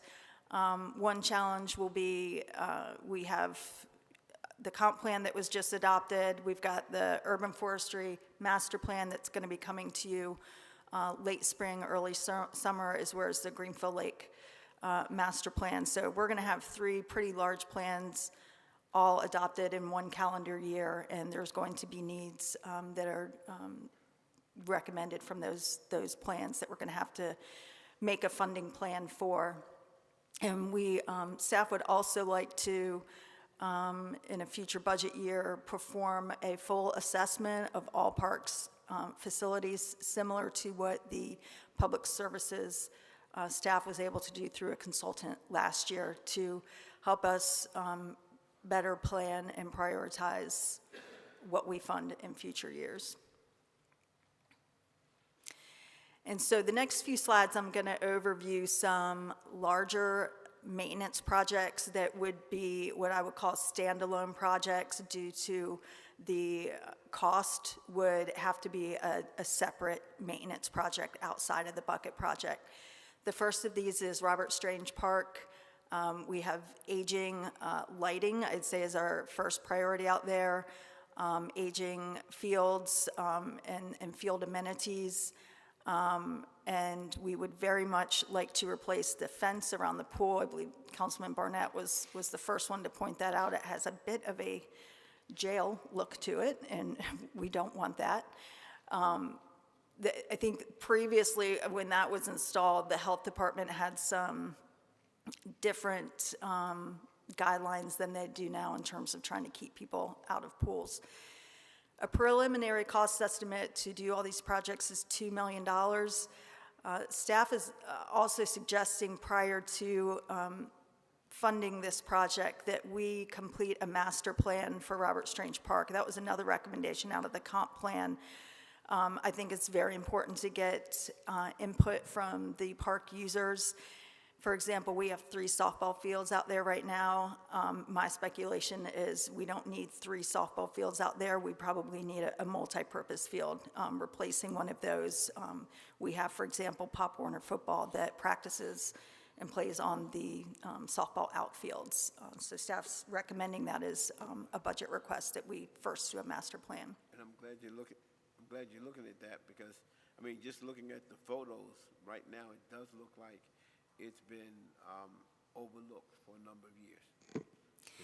Yeah, and I'm going to speak a little bit about that that comment at the end of this presentation. So Okay. thank you. Thank you. Legion Sports Complex. You can see there the list of projects that we would like to complete out there. The far and away most important one to be done first is replacement of the synthetic turf. It was installed in 2011, and the life cycle of a synthetic turf field is between 8 and 10 years.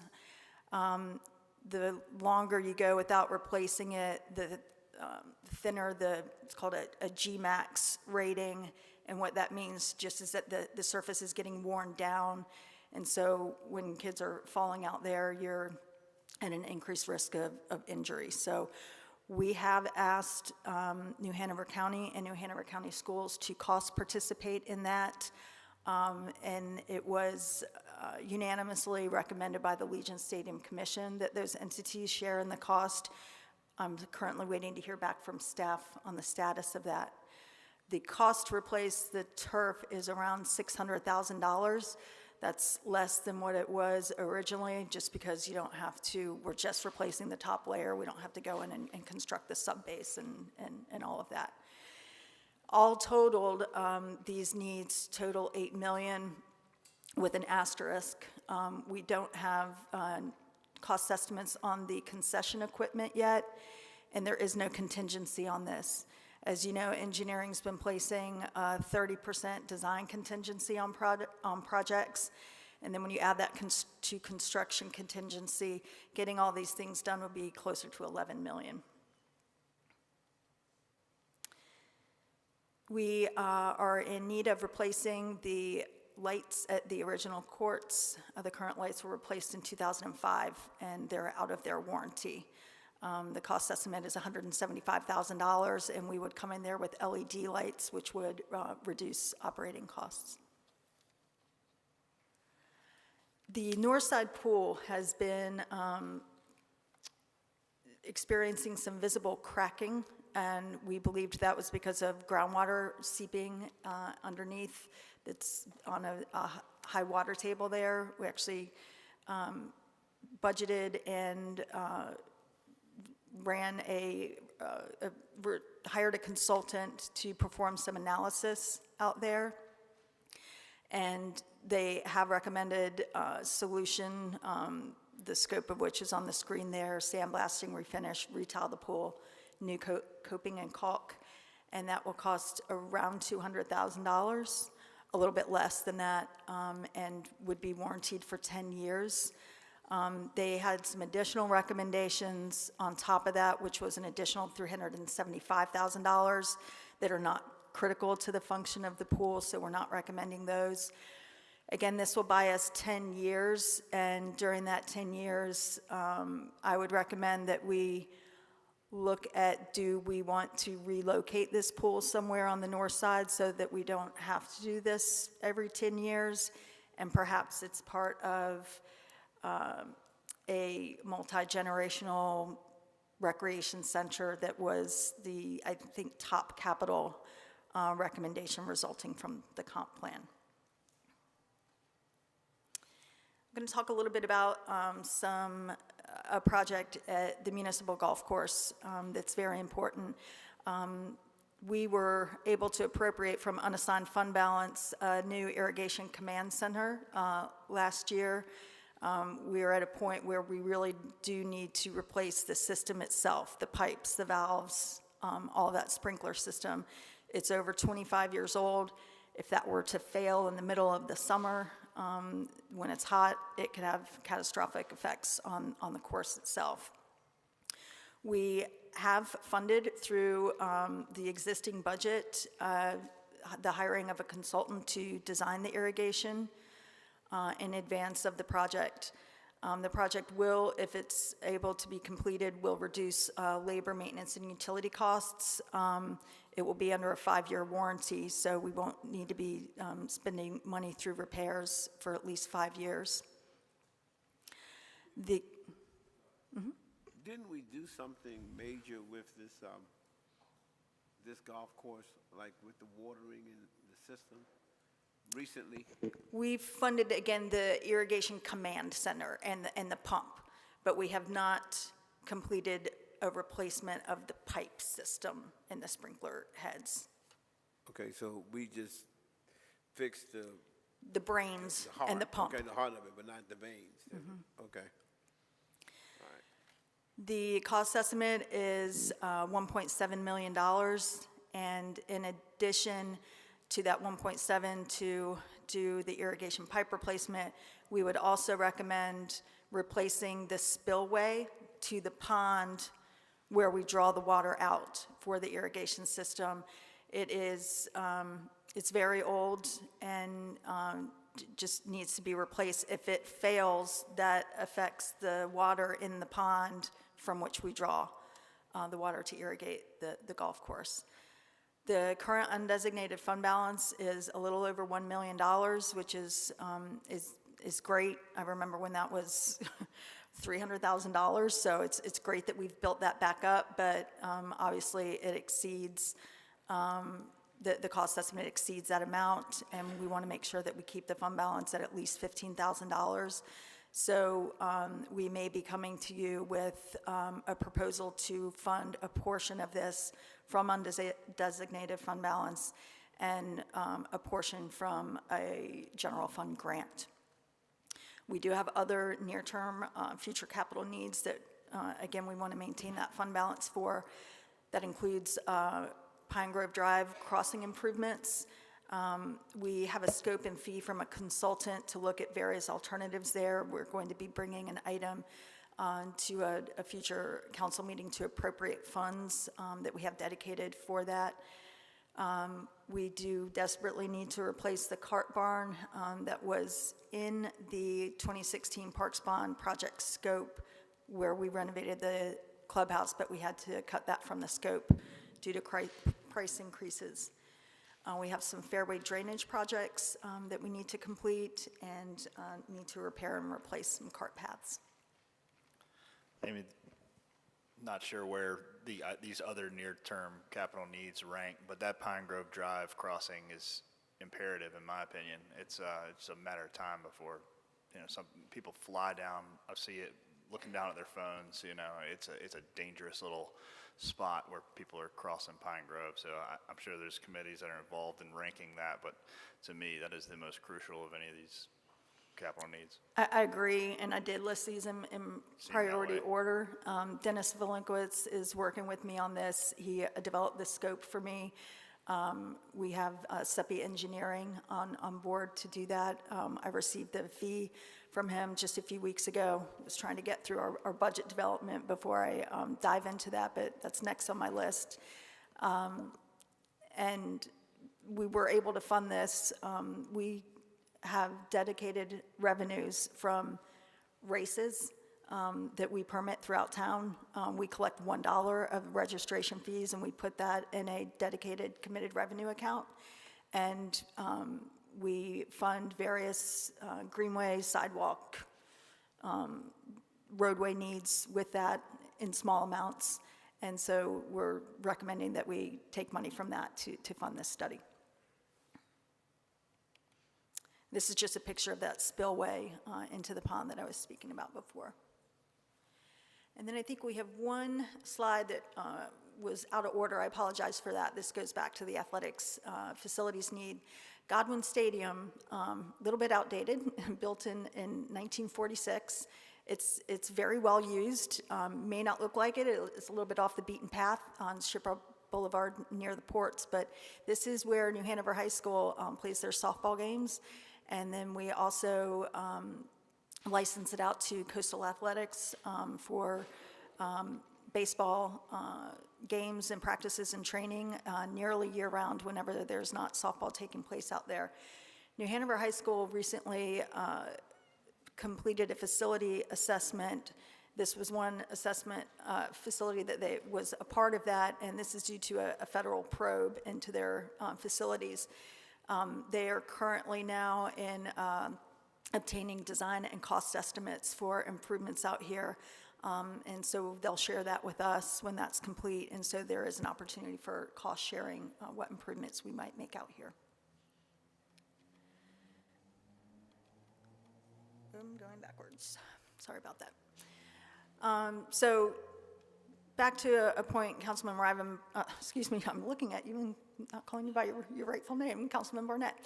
The comprehensive plan noted that our facilities are very well kept and are clean, and that's definitely a testament to our parks and landscaping staff who do a very good job and take a lot of pride in what they do. But there are many that are simply old and in need of repair, and they look that way. So we want to focus on maintaining our existing parks and facilities and prioritize them based on age, high social vulnerability index areas, safety concerns, and compliance concerns, obviously. One of the problems that we have with our parks, we have people from all over the region using our parks, and they participate zilch in these problems that we have, nothing. Just like our roads. So one of the things that we will be doing, again, we just adopted the comp plan. I'm going to be getting with my staff to have a kickoff meeting to determine a path forward on prioritizing the action steps and recommendations. One of the early ones is going to be to look at cost recovery plans to assist in funding future projects. Just like everybody else, we have bandwidth challenges in terms of the amount of staff we have devoted to this. And I'm not even going to read that last bullet to not sound like a broken record. Unknowns, obviously infrastructure failures that are unanticipated, storms, opportunities, I would call it, are shared funding with external partners. We sometimes get community requests that aren't in our plans or on our radar that council requests that we address. And then a lack of data, and that's why I think that facility assessment would be a great step in helping us to plan. I'll try and answer any questions that you haven't already asked.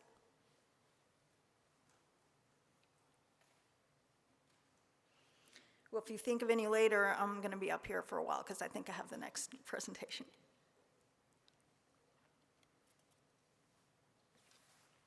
Mr. Mayor, I might suggest that you take a break for a few minutes, just to give everybody a pause.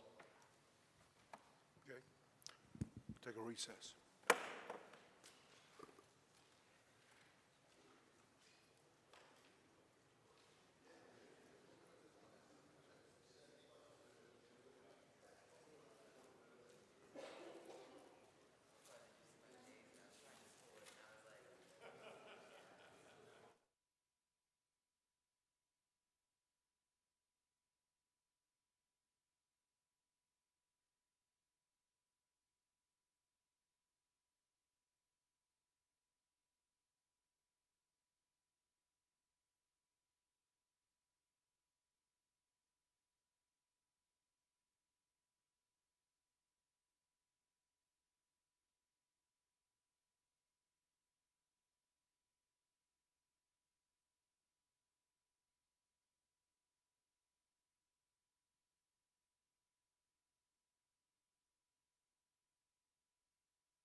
Bring the meeting back to order. I'll do a roll call at this time. Mayor Pro Tem, are you here? Here. Ms. Reinbach, you here? Here. Mr. Anderson, you here? Here. Mr. Barnett, are you here? Mr. Spears, are you here? Here. Mr. Waddell, you here? Chair's here. All here and accounted for. Mr. Manager, let's continue. Thank you, Mr. Mayor. We're going to launch back into the review and begin with a Riverwalk maintenance overview. Ms. Beatty will conduct this for us. Good morning again. As Mr. Caudle said, my last presentation is an overview of Riverwalk maintenance. A few years ago, City Council dedicated Riverwalk maintenance funding in the amount of $250,000 annually. 225 of that is in capital, and 25,000 of it is in community services operating budget. And the intent was for there to be an ongoing program to keep the Riverwalk a safe, functioning, and aesthetically pleasing public amenity. Before that, any repairs made were largely coming from that Parks Maintenance Bucket project that I presented to you previous to this one. So staff's very appreciative of council determining that this important amenity needed its own project. Currently available in the budget is $213,921. And there's a cross-departmental team that stewards the Riverwalk, and that's comprised of community services, public services, and engineering. Engineering is responsible for the structural integrity of the Riverwalk. Public services maintains the lights, and community services takes all of the rest. And we're really intent on trying to make sure the public understands that. Community services is the intake for any questions or concerns about the Riverwalk from the public and internally. And that was a portion of that sign audit that I mentioned earlier, is that we make sure that we communicate that to the public, that there's one phone number that they see. If it's not something that community services handles, then we know who to direct them to. And so a staff team from those three departments meets regularly. We actually recently decided to establish quarterly meetings and to invite the communications director, Jared, and Chance to those meetings, as well as Chance is the staff liaison to the MSD ambassadors. And I would say our most frequent questions or comments, say pointing out that lighting is out or something to that effect, comes from the ambassadors. So we want Jared and Chance to be a part of these meetings so that they can provide the best customer service possible. And challenges, the theme of the day: contractors, supply chains, and resource shortage. Oh my. I'm going to overview some active and programmed projects. Some completed projects include post-cap repair. I'm going to go over those in a few slides. In addition, we have found that we've been slow, unfortunately, to get traction on spending this money as it was intended, because we've had some unanticipated emergency repairs come up, 2 of those from cars driving into the river. So repairs to the Riverwalk and railing system came from this project, as well as filling in a cost gap for the visitor center project. So this post-cap and repair project was to fix some decaying wood and extend the life of the post so that we get a longer lifespan out of it, and the post repair is complete, and the budget was $190,000. A challenge with this project that lasted longer than we wanted it to, and I think took some years off of our park supervisor Doug Lewis's life in trying to get this project complete. These are custom caps, and there were 3 different cap sizes that needed to be manufactured and fabricated. We suffered some supply delays with this, and then we have limited staff that was there to actually manage and install the project. What we are undergoing this year is some replacement of pole banners, stanchions, and then the sign repair and replacement that I mentioned, including some of the interpretive signs, which are aging and are really enjoyed by the public. You see one there in that picture. The estimated cost for this project is $65,000. The challenges include, again, we have an issue with non-standardization of amenities on the Riverwalk. We're going to try and improve that moving forward so that repairs and replacement move along much more quickly. We have 300 poles along the Riverwalk, so just the sheer amount of work that needs to be done is a challenge.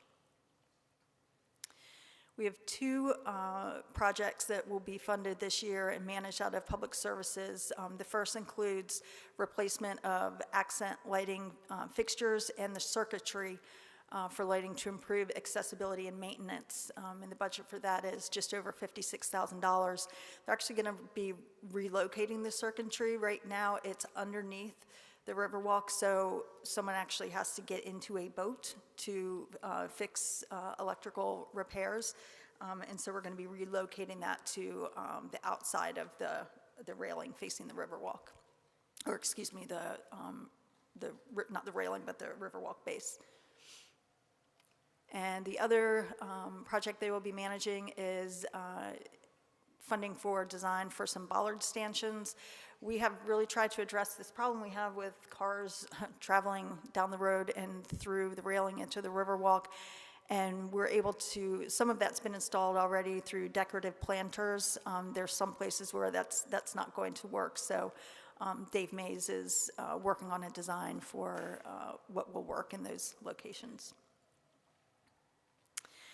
What we are really trying to get to that I'm excited about is decking replacement. I think that was one of the big priorities when council developed this project that we wanted to get to. And so staff is currently working on a scope for a bid advertisement that will be much like annual repairs or annual needs for street replacement, asphalt replacement. We're going to model it on that. We are going to ask for contractors to give us pricing on replacing what is currently out there, which is a yellow pine, which is the cheapest to construct, but has the shortest life cycle. So we'll also ask us to give us unit pricing on a hardened wood, what's commonly referred to as a Brazilian wood, which is more expensive than pine, but has a longer life cycle. And then thirdly, we'll be asking them to give us unit pricing on a composite material that has the longest life cycle, will be the most expensive to construct. Once we receive those, we will ask for council's input on what direction they want us to go in with a staff recommendation. The Brazilian wood, I think they refer to it as Ipe. Yes. That's virtually indestructible. Virtually. I mean, the composite is a little bit, is the longest life cycle, but it's vastly superior to the pine that we have out there now. Do we have to fall under any kind of historic guidelines when we're choosing finishes? I may need to defer that to Linda Painter. I know the Riverwalk itself is not designated historic, like for example, Greenfield Park is, but because where it lies within the city, I would have to defer. That's okay. I mean, that's okay. We're going to do that. And the challenge is, it's a highly visible amenity in a confined environment with high usage, and it does get a lot of salt water and a lot of, wind, saltwater spray and wind coming off of the river. But it is our most important downtown amenity. As Tom Moten likes to say, it's our beachfront, and so we need to take care of it like that. We did, through a base budget shift a couple of years ago, take a funded position from a program we didn't have anymore and apply it to the Riverwalk so that we have a daily maintenance, or excuse me, a daily inspection and monitoring program so that we are getting to things hopefully before the public notices and asks us about them. So in summary, the intent of the project is to, as I've noted throughout the presentation, repair and replace items such as decking, handrails, post banner arms, lighting system, and amenities, in addition to the actual decking itself. Trying to answer any questions. How long have we, I can't even talk, how many times have we replaced the decking in the history of that? With the exception of spot replacements, because a board was missing or something, we haven't. Okay. Well, whatever the cost of that additional upgrade is, would certainly be worth it from not only an aesthetic viewpoint, but from down the road maintenance. Yes, sir. And, okay, thank you. It'll just, if we go in that direction, it'll reduce the, linear feet we get done every year, but I don't think that should stand in the way of making that decision. It's just something that we need to all be aware of. When we're looking at the decking replacement, will we kind of look at it alongside some other communities that have a similar riverfront and river walk that we can kind of mimic what's working? I'm actually doing some research on if I can find a like-to-like comparison right now. Thank you. And we would start with the oldest section first, that being the southern section, and work our way up. Amy, is this the kind of thing, I know we have this on-call type setups with some things, and we have some others we go out to bid. This isn't the kind of thing where you could have somebody that's, if they really want this contract, that they sign up more long-term, or do you just think the materials change so much and labor change so much, it's best to do it in a bidding, like in sections?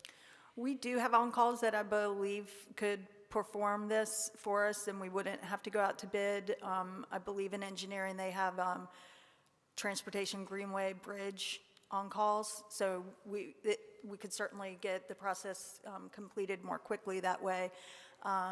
And with the amount of work that's out there, because we already have somebody under contract, we know we have somebody that we can tap to do the work for us. Does the Riverwalk fall under bike and ped for the DOT? Ask that one more time. We talk about this bike and ped funding. Yes. Through the MPO, DOT, whatever you want to call it. Does this qualify? I would think that it would. I don't know if Abby is still here or if Mike wants to validate that. Because it gets the most ped traffic of anywhere in our city. We do consider it part of our greenway system. Councilman Anderson, that would be something we would need to look into. Well, let's do it.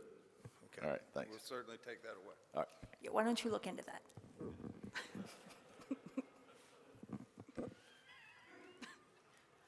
I couldn't help it.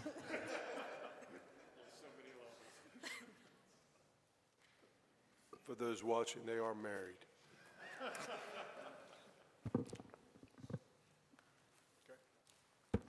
Thank you. Councilman Rivenbark, if I could just real quick I can answer your question. For the portions of the Riverwalk that are in the CBD HD overlay or the local historic district, they would have to, those decorative pieces would, or whatever you were going to line the Riverwalk with, that would need to go to HPC.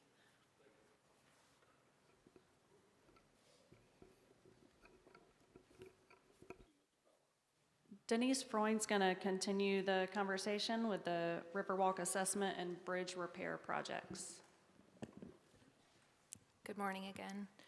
I'm going to talk briefly about the riverfront assessment, which ties into the part that Amy just updated you on Riverwalk maintenance with respect to the structural system of the Riverwalk. When we talk about riverfront assessment, we talk about bridge to bridge along the riverfront, bulkheads, shoreline erosion, the structural support for the Riverwalk, anything that stabilizes the riverfront. Some of the maintenance that comes into play are corrosion inhibitors on our bulkhead systems, bulkhead repairs, And every 4 years, we do an assessment from bridge to bridge, usually from a boat. Sometimes, if needed, we'll bring in divers to take a look at something.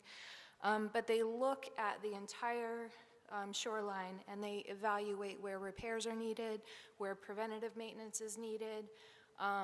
And most recently, we have taken that report and had an asset management program developed based on the results of that report. And what that allows us to do is program costs for the next 10 years and prioritize the improvements that we're taking care of the most critical things first, and pushing things out that can wait, but still while doing that preventative maintenance. Right now, we have remaining in our budget right around $900,000. We have 10 programmed projects, and that includes everything to corrosion prevention, stormwater outfall repairs, and Riverwalk maintenance. I've given a couple examples on the slide, and I'm going to go into a little bit more detail on a couple of specific projects in a minute. So I've already mentioned that we developed an asset management plan to help us focus our resources in the most appropriate way. It prioritizes the expenditures.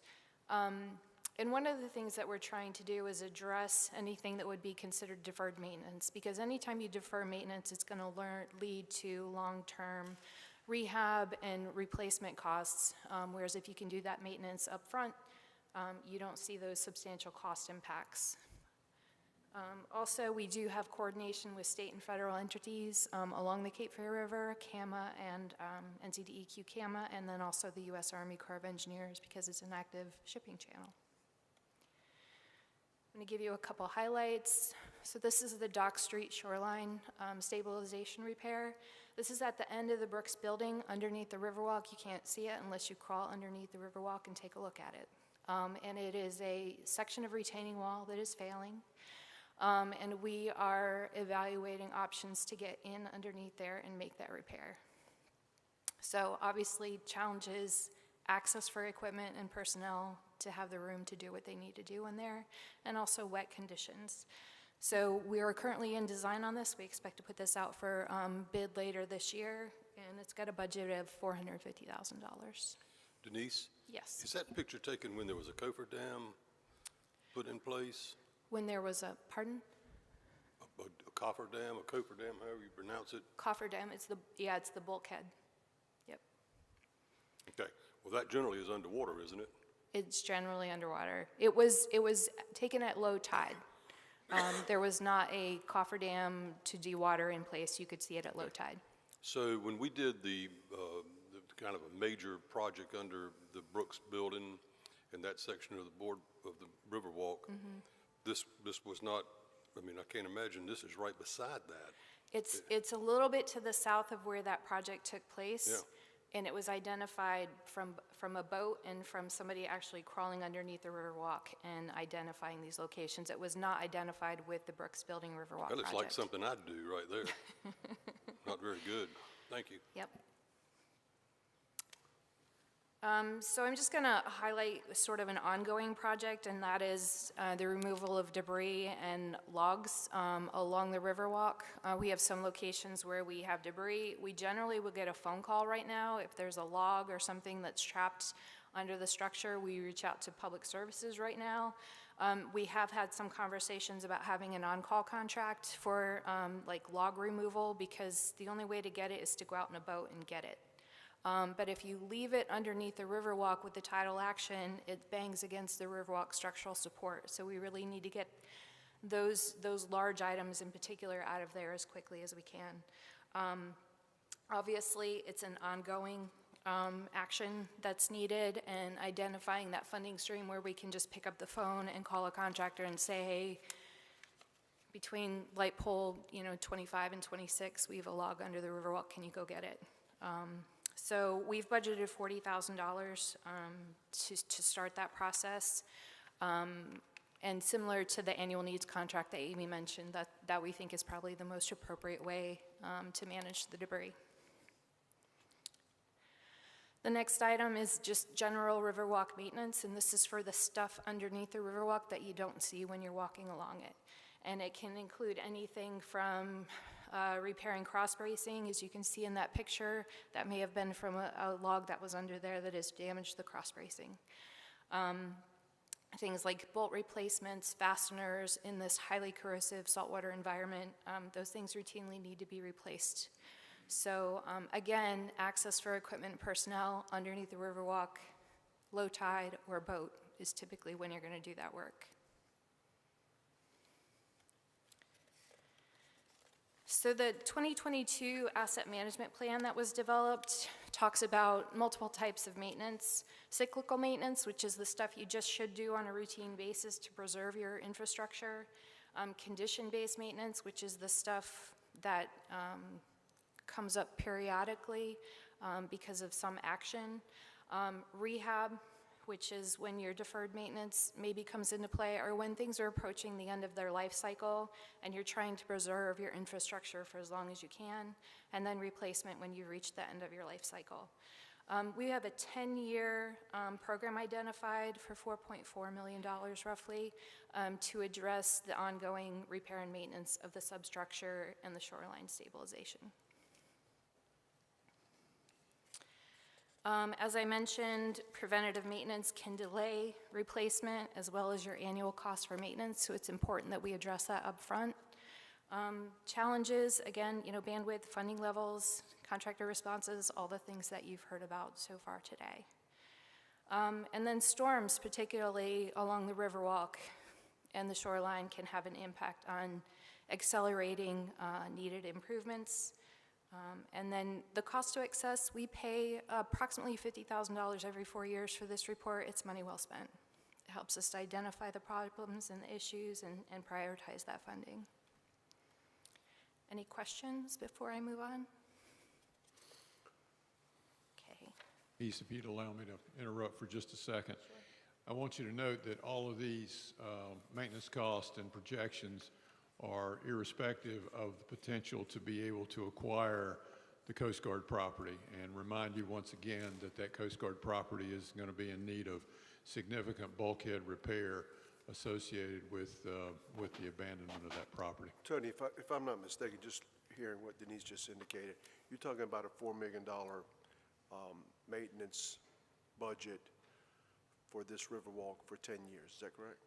Yes, from bridge to bridge, shoreline protection. So that looks like it's about $400,000 a year that we would be spending. Right now, we are setting aside about $200,000. Two different pots of money. Yep, so there's two different pots of money. There are two bucket projects. The one that Amy just talked about, which is the Riverwalk maintenance, and that is all of the surface that you see on the Riverwalk. This is a separate bucket project, maintenance project, that is strictly for the repairs underneath. So Amy's 250 is separate from the 4.4 million, the 400,000. So am I, just tell me, so we're talking about 200 for Amy's and 400 for yours? So you're talking about 6? That's correct. Okay, thank you.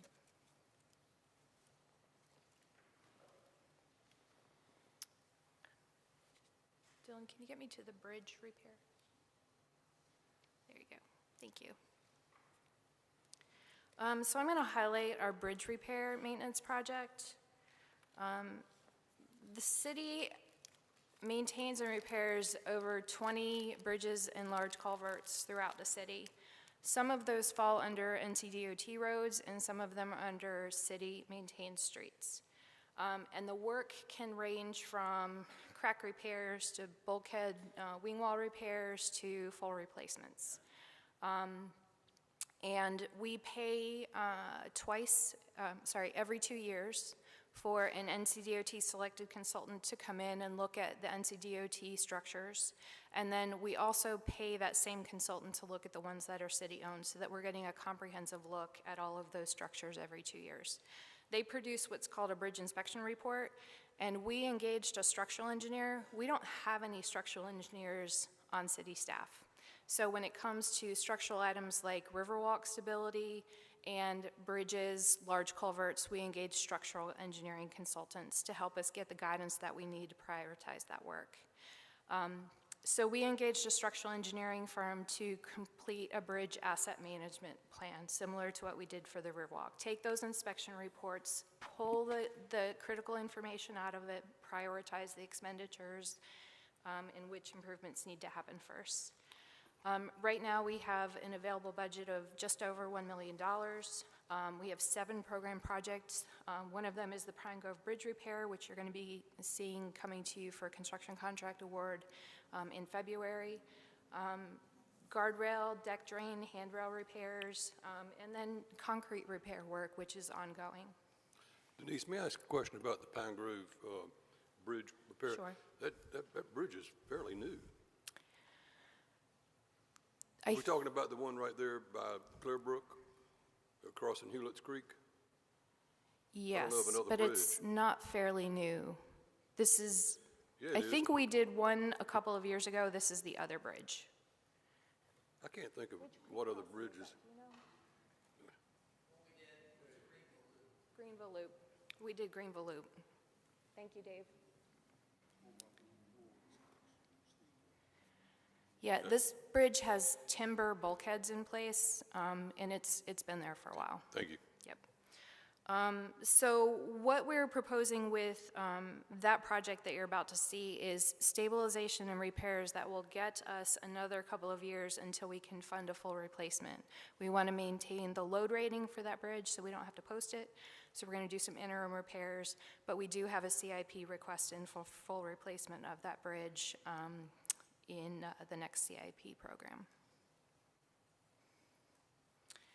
So as I mentioned, we did do an asset management plan for this as well to prioritize the expenditures. One of the challenges that bridge work is specialty work. Not all of your general contractors can do it, so we have a limited contractor market in this area. This is the Pine Grove Bridge repair that we just spoke about. The original budget for this project was $240,000. The bids came in, we had one bidder, and the bid cost was $582,000. So we are moving forward with the work because we can't afford to not do the work. And we have negotiated and value engineered with the contractor as much as we can to get what we need while keeping the costs down. But it is highly corrosive involvement in construction and in maintenance, and single contractor participation is a challenge. Yes. I'm sorry. The revised amount, is that because the length of time that we, before the original amount, or is it because of more decay and stuff on the bridge? The cost is higher than what the engineer's estimate was. From what we understand from the contractor, it's going to be difficult to do the construction. There's very low clearance underneath that bridge. They're going to have to do a lot of the work from a boat. And it's just with a single contractor participation, there's not that competitive nature in the bids. So for all of those reasons is why we saw the significant increase in the cost.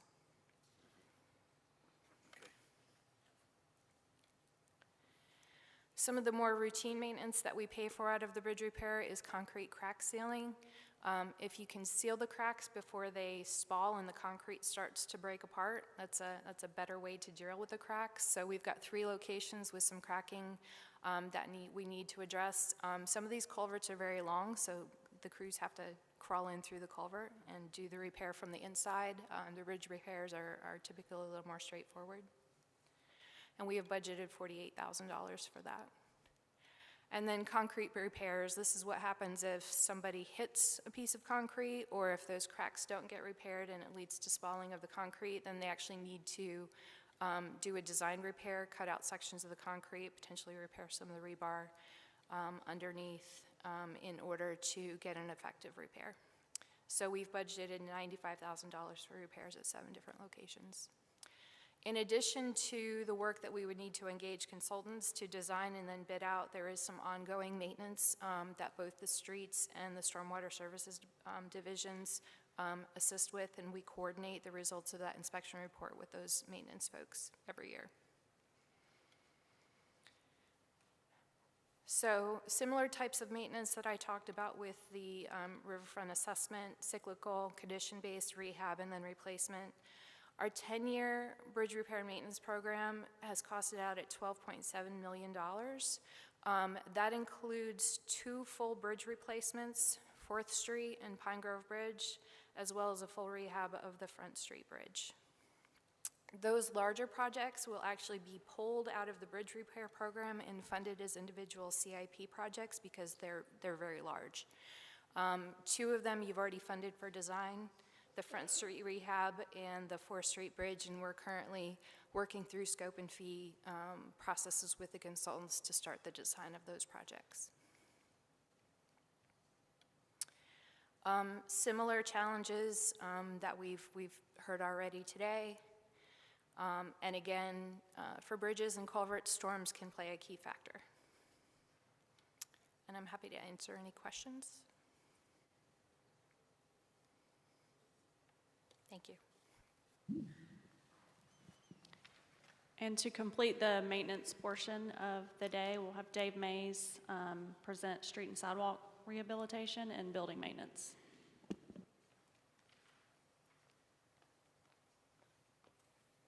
Good morning. So to talk about street and sidewalk rehabilitation, the scope of this is really street resurfacing as well as preservation, sidewalk repairs, and ADA compliance.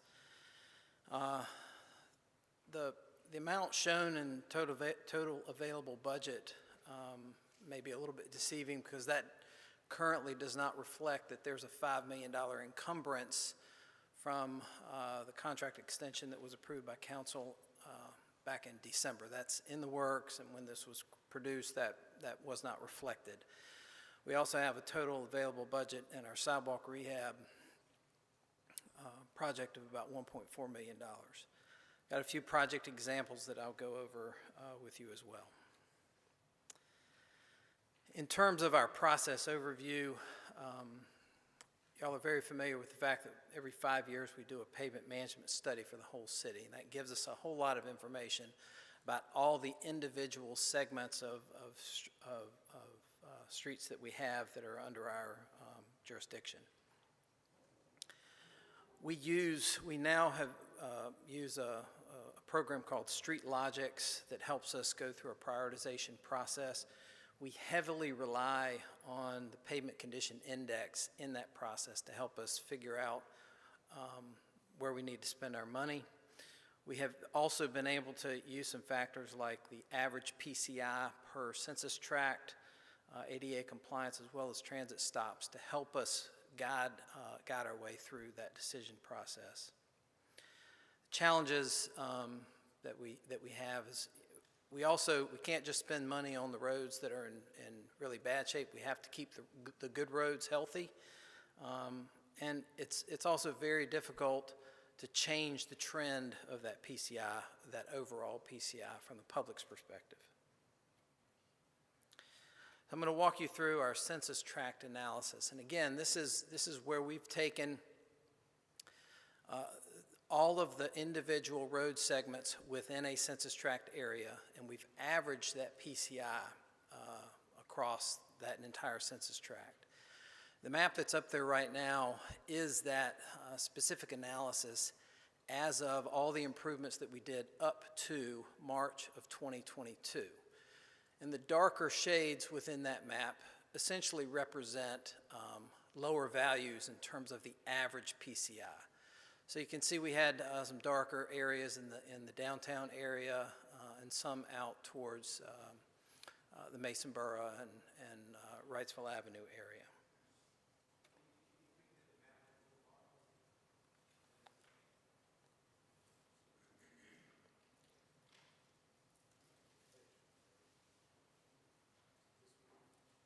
Yeah, that's it.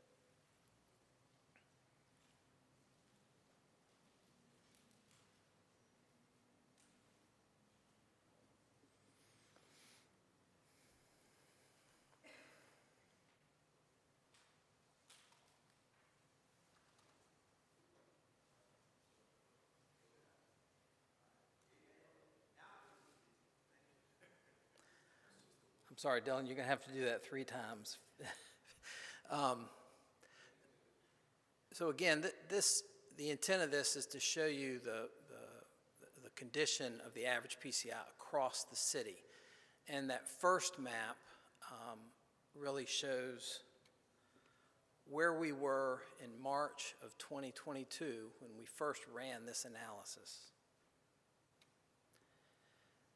As of December of 2022, we ran an update to see what changed in between the time of March 2022 and the end of this last calendar year.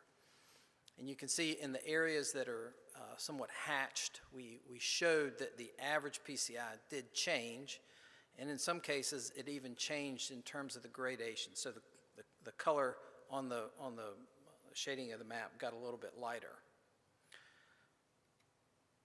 This next map is based on a result of what happens when we complete all of the work that we have programmed in 2023, in calendar year 2023. And the intent is, our goal would be to try and get this map as close to being the same color across all the census tracts as possible. So we're trying to get there, and as you can see, it becomes lighter as we work our way across the screen. A few highlights of different projects. In 2022, we started a slurry seal project. This is a surface treatment. It's of asphalt. It really helps to restrict moisture intrusion, protects the surface of the structure of the pavement, and gives us about 5 additional years on average, depending on the use of the road of that asphalt. Our original estimate for this work was a little bit under $1.5 million. We've spent about just under half of that right now. The challenges, one of the challenges was the weather. It got too cold too quick, and the contractor that was helping us do that basically said he needs to shut down and come back next year. So we'll finish this up in March of this coming year. The price of oil is heavily weighs in on the cost of doing this work. Dawning Creek resurfacing was a project we did this year. We were able to get 4 roads in the Dawning Creek subdivision done. We originally estimated about $300,000 for this. We actually spent about just under $240,000. There's also a capital drainage project that's ongoing within this neighborhood in terms of its design. We did experience some subgrade issues in this neighborhood, as we do in a lot of areas. Savannah Court was another project, and this was actually done with our in-house crews. This was a project that was jointly funded by the hospital. They agreed to help pay for half of the cost of the asphalt for this work. We originally estimated that at $100,000. We spent $79,000. 50% of that, the asphalt cost, was reimbursed by the hospital. One of the challenges that we have internally when we do these projects is we're subject to when we can get a hold of a milling machine from a contractor that's willing to come in and actually run that machine for us. Traffic control is always an issue when we have limited staffing. We typically want to try to avoid one of the streets like this that has a lot of traffic, so we actually subbed out traffic control on this project. Moving over to sidewalks, Castle and Greenfield Street ADA ramps. When we resurface a street, we are obligated under federal ADA requirements to either install new ADA ramps or make sure that the ramps that are there are brought into full compliance with the current regulations. And in this case, that was quite extensive along both Castle and Greenfield Street. Both of these streets was about 15 blocks of street improvements. We estimated just over $400,000. We spent just under $400,000. We always have compliance issues in terms of technical feasibility. That usually comes about when there's slope problems and how you approach these ramps, and sometimes you just can't build a ramp that's fully in compliance with ADA. And again, this cost it can be a fairly expensive endeavor when it comes to adding that cost to the resurfacing of the road. Church Street was a street that we've recently done some sidewalk repairs on. This is kind of the bread and butter of this project. We go out and we find locations where we have broken or dislodged panels of sidewalk, and we remove and replace them. In this section of Church Street, we originally estimated about $48,000. We actually spent just over $65,000. One of the main challenges that we have with sidewalks is the damage that's done to our sidewalks from tree roots, and of course ADA compliance, as I mentioned earlier. Last example project is the tree well project that we did downtown in the CBD area.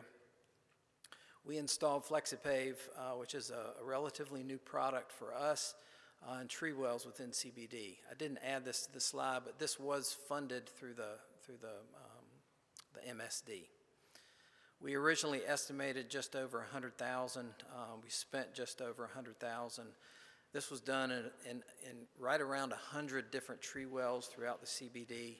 It requires a certified installer, and that was really our biggest hiccup in this whole process. We had to basically help get that done, get someone certified to install it, and we had to go through a change order process to get this, to add this pay item to our contract. In terms of unfunded needs, we essentially took a snapshot in time of what our street rehabilitation costs are, and that's shown in the table that's on the right. At the top of the page on the right is a cost of trying to rehabilitate streets that meet our PCI criteria, whether it's a local or collector street, and bring them up to an acceptable condition. And that forecasted cost was $42.5 million. Now that represents 173 lane miles of streets, some of them collector, some of them local, and that's essentially our highest cost item. That's milling the pavement and then resurfacing it. So that's the most expensive means of getting a street resurfaced as possible. The lower part of that table represents pavement preservation, and it represents most of the streets that we have, 652 lane miles. And these are lower cost techniques that involve either microsurfacing, in other words, overlaying an existing pavement structure, does not necessarily require milling, involves pavement repair, either slurry seal or even rejuvenation. And you can see that total cost was right around $79 million. And if you look at the dollars per lane mile column all the way over to the far right, that is the average cost per lane mile for all the different techniques. Paving by milling and resurfacing is your highest cost, somewhere between $225,000 and $250,000 per lane mile. As you go down those preservation techniques, the costs go down. Overlay costs somewhere about $180,000 per lane mile, whereas the preservation techniques cost much, much less. So that's where we're investing in that deferred maintenance. Dave, Yes, under the challenges column there, it's underground utilities. That doesn't really apply as much with preservation as it does with milling and repaving. Correct, yes, sir. One of the things that we want to try and do is be very strategic at where we try and do underground utility rehab. And it's not as important if we're spending money on preservation rather than milling and paving. And what do you mean by moving the public needle? What I mean is for us to gain traction with the public and for them to say that our roads are in good condition, it's very, very difficult to change. My needle is the average PCI for the roads throughout the city. And for us to actually have that increase, it's very, very difficult to have that average overall PCI trend upward. And actually the table at the very bottom is an effort to try and illustrate exactly how expensive it is. The small table at the bottom right-hand corner is just a scenario of how much money, if we were to spend say, $6 million on these efforts, it would take us 20 years to get through all the roads, because that's how much we're spending. $8 million, we'd knock off 5 years from that. And so it's a reference to exactly how difficult it is to change the public perception about the roads throughout the city. Okay, thank you. Unknowns that we deal with, infrastructure failures, storms, whether it's too much rain or ice and snow, those can wreak havoc on the condition of our roadways. We've tried to find coordinated projects with our utility partners when possible. Community requests are constant, as y'all know probably even better than me. In summary, investment in pavement preservation is absolutely critical to make sure that we gain control over those long-term deferred maintenance costs. Where we can, we want to strategically coordinate with our utility partners to make sure that we get as good a product as we can. When we invest in the most expensive techniques, we need to try to make sure what's underneath is in as good a shape as possible. And lastly, flexibility within our streets, sidewalks, and even our stormwater rehab contracts is essential to give us our greatest ability to try and pivot when we need to on these infrastructure efforts. I just have one. The other day we were chatting, I think it was over at the transportation thing, we were talking about some of the streets appear to be, I mean, they're in fairly good shape, but they're eroding from the edge in. And then, of course, potholes, the bane of every city, I guess. Is that, can you touch on that category for a second? Sure. In terms of protecting the edge of the roadway, the best technique is obviously curbing, curb and gutter. That's also a very expensive endeavor. Where you have a roadway that's too narrow, 18 or 20 feet rather than 24 feet, that's where you're going to have cars running off the edge, and that's what initiates the rutting that occurs. We do spend some time internally trying to correct those situations, but it's time consuming and it's limited. We want to try and get to the time that we do invest in that is very valuable time, because it can protect that road. Typically what we will do is go out and either use ABC or even pavement millings to fill in those ruts, and hopefully that will sustain the edge of the road. It is critical because some people go, I've seen some over Parkview by Human Cray Park, it's this deep and they overcorrect. And when they do, they come back on the road and take a chance of going to the oncoming lane. It causes damage to the vehicles. I mean, it's a real problem.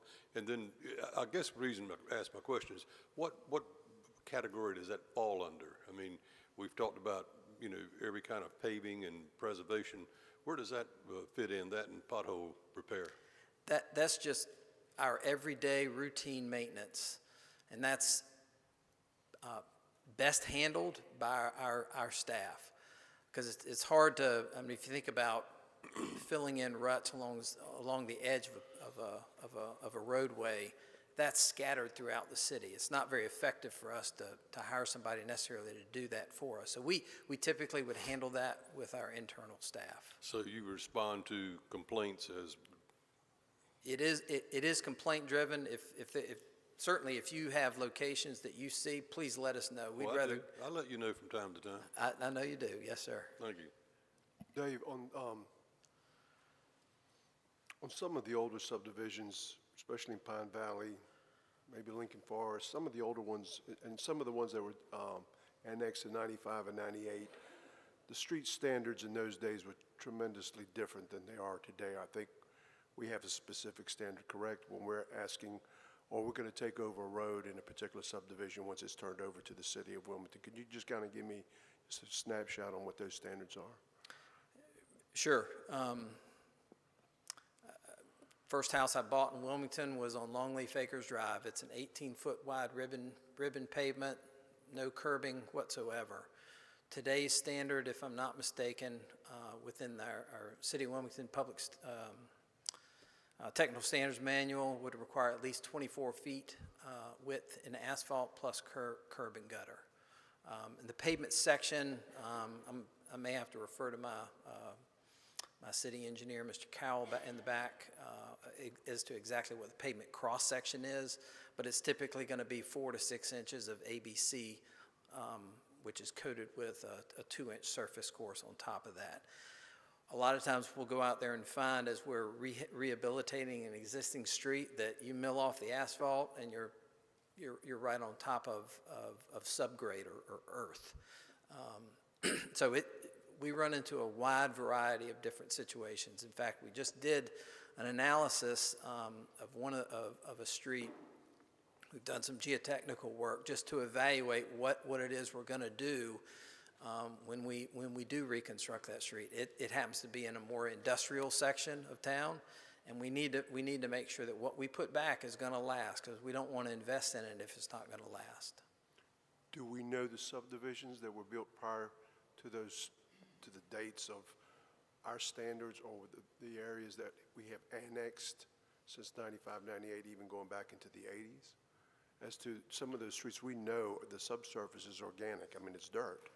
Once you get, I know a lot of people that were developing in those days, that was what the standard was, and that's what they did. So when we've acquired those streets and you've had to go back in there and resurface those particular areas, you know where those subdivisions and where those areas are, do you not?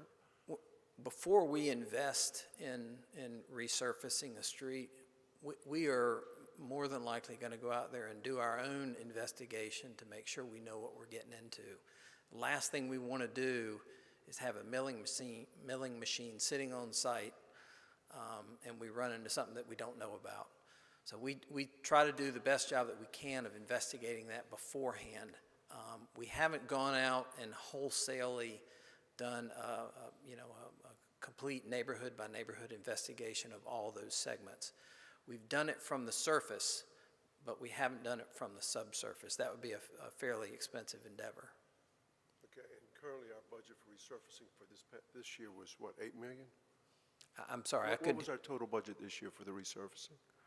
In this current fiscal year, I believe it was $6 million. $6 million? Yes. But on average, we've been doing between 3 to 6, 3 to 4, 5? In the very recent past, it was much closer to 3, maybe 4. And you're saying that you need 8 to resurface all the streets within 15 years, 6, 20, and then 3.5 would take you 35 years. That's a frame of reference for you to consider. And then Yes, sir. in 2018, when we had that significant amount of rain, I think we broke the national record of over 105 inches of rain, did a lot of havoc, created a lot of havoc for our city streets.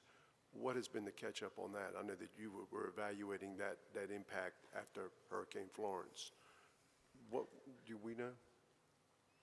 In fact, Mr. Anderson and I were just speaking of a situation that came up as a result of that. The amount of rainfall that we had that year meant that groundwater levels were extremely high. Sure. And when the groundwater got that high, it started to expose an issue that we really hadn't seen before. And one of those issues was the fact that if people buried something organic, like a tree stump, beneath the roadbed, and the groundwater came up after all these years and it got that material wet again, it degraded, it softened up, and it started to sink. So we ended up seeing what we called moonscapes, where you had little round potholes popping up in areas where we've never had a problem with the road before. And that was because whoever built that road, when it was built, buried organic matter beneath the pavement. And we're still catching it. We're still finding locations just like that.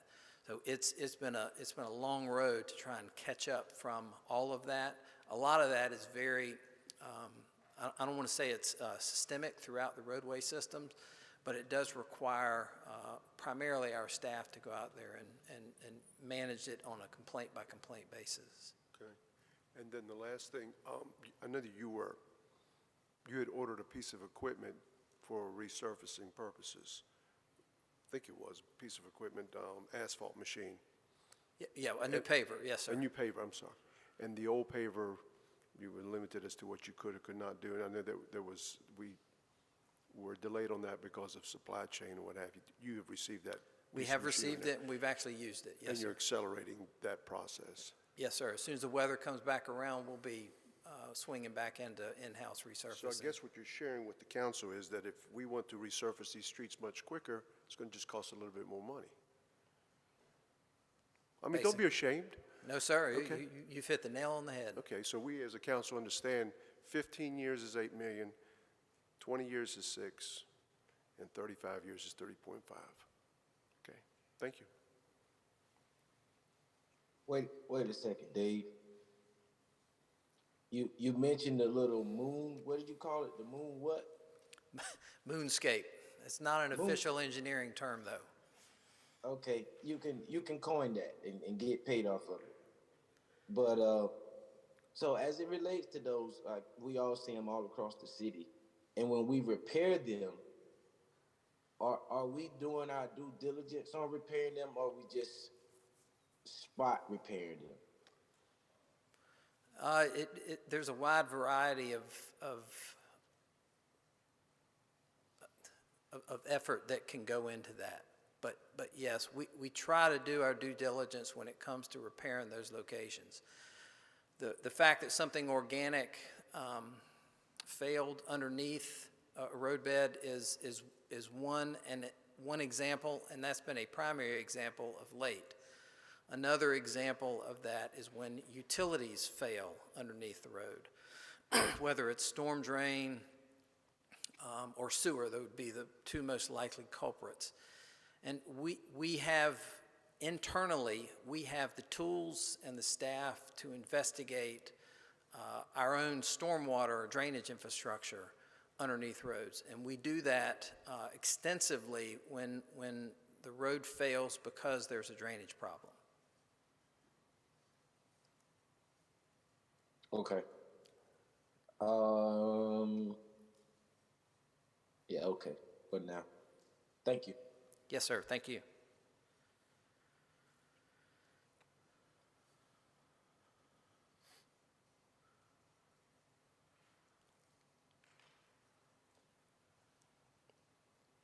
Okay, moving on to building maintenance. We are funded each year to do maintenance to our facilities. Typical projects include HVAC replacements, painting, windows, doors, roof and plumbing repairs.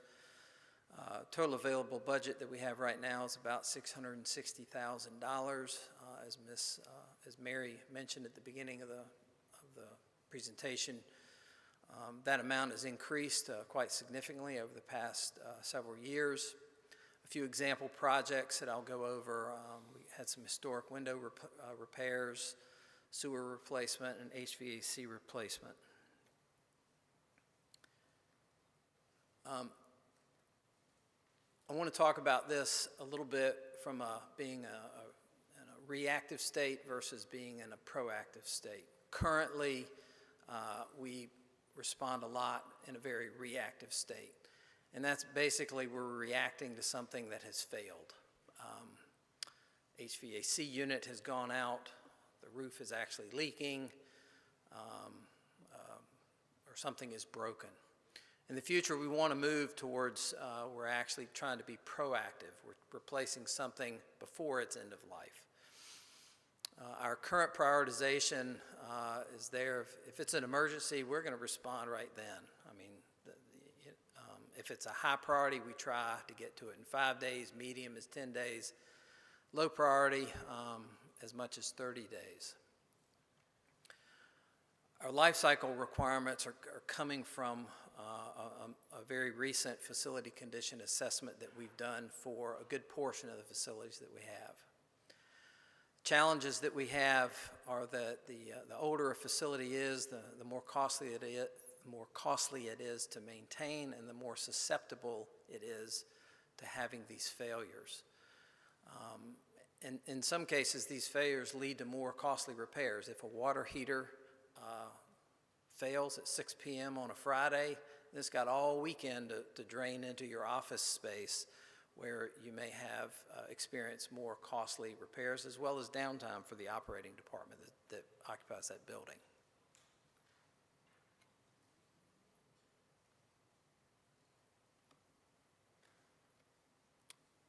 It's not moving for me, Dylan.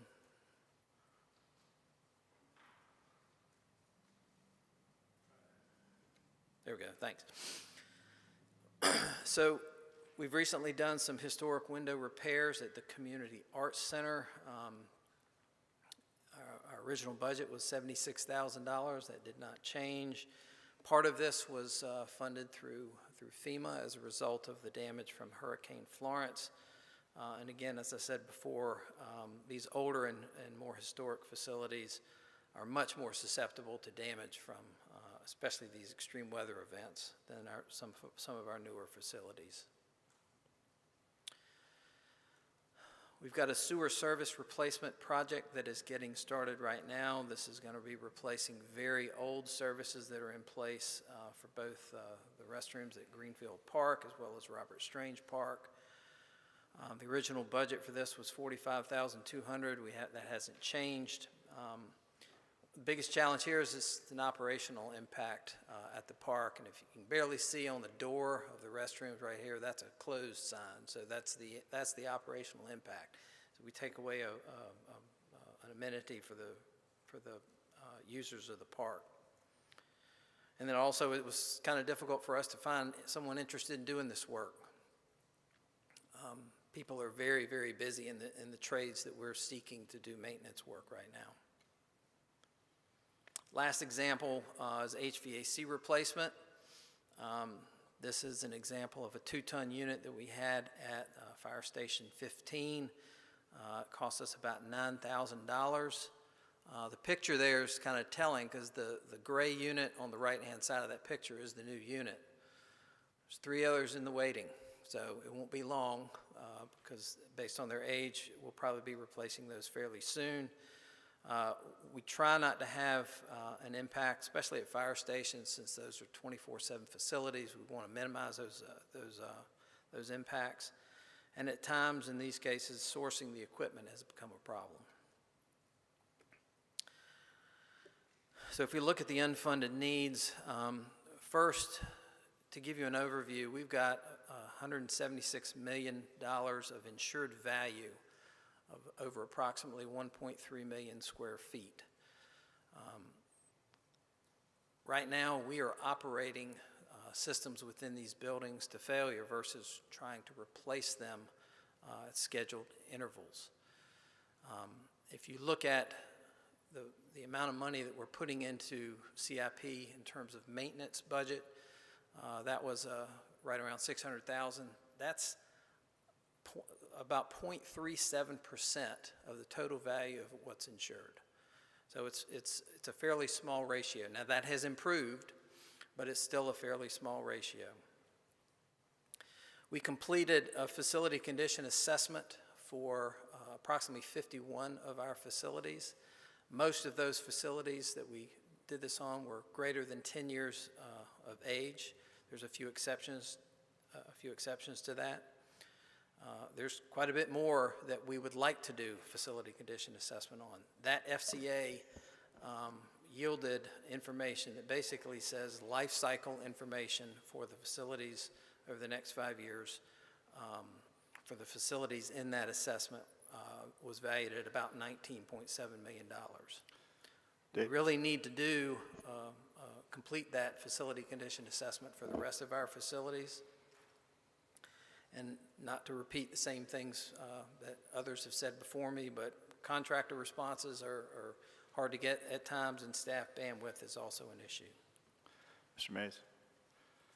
So this might not be apples to apples, but the current maintenance budget for all of our facilities would be that $662,000, but this facilities condition assessment, is that advocating to increase that budget to 3.8 a year? If it's 19 over 5 years? in rough numbers, if we were to change our approach from being reactive to proactive. That's what it would take to do it. But keep in mind that that amount is only based on the facilities that were included in this assessment, which is not a complete picture of the entire city. Okay.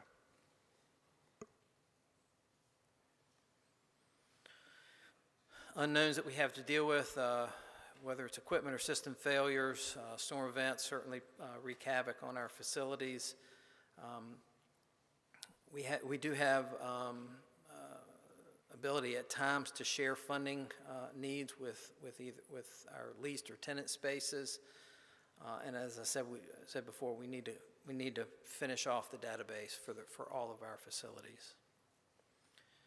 In summary, our older facilities are much more vulnerable while we remain in this reactive state of response. We need to complete that facility condition assessment.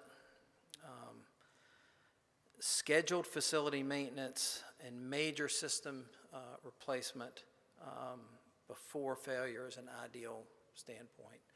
As an example, with the police headquarters recently, we replaced 2 chillers out there. These are very large machines. They both come in on individual tractor trailers. That was $700,000 worth of work that was done.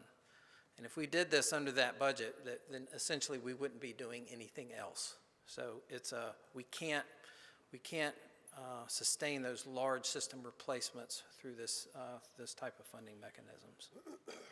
And lastly, devise a strategy to implement these FCA recommendations. Happy to answer any questions. This may be unfair to ask this, but can you give just your portion of what we're doing here today? What the total dollar that we need to provide to take care of these problems, not all at one time, but on a yearly basis, like the Mayor was just talking about, how much now, how much in 8 years or whatever. What are we looking at right now today for this year and a short-term CIP? Actually, I have to give credit to Mr. Waddell because I think he hit the nail on the head. We've got a mechanism to forecast those needs, and that's through our facility condition assessment database that we have. The best thing that I can say to do is let us get that database completed with the remainder of the facilities, and I can zoom in on that number with precision at that point. But at I think you said $3.8 million over each year for the next 5 years, that gets at those life cycle issues within the facilities that are in that report. Okay. I'll just get with him at lunch.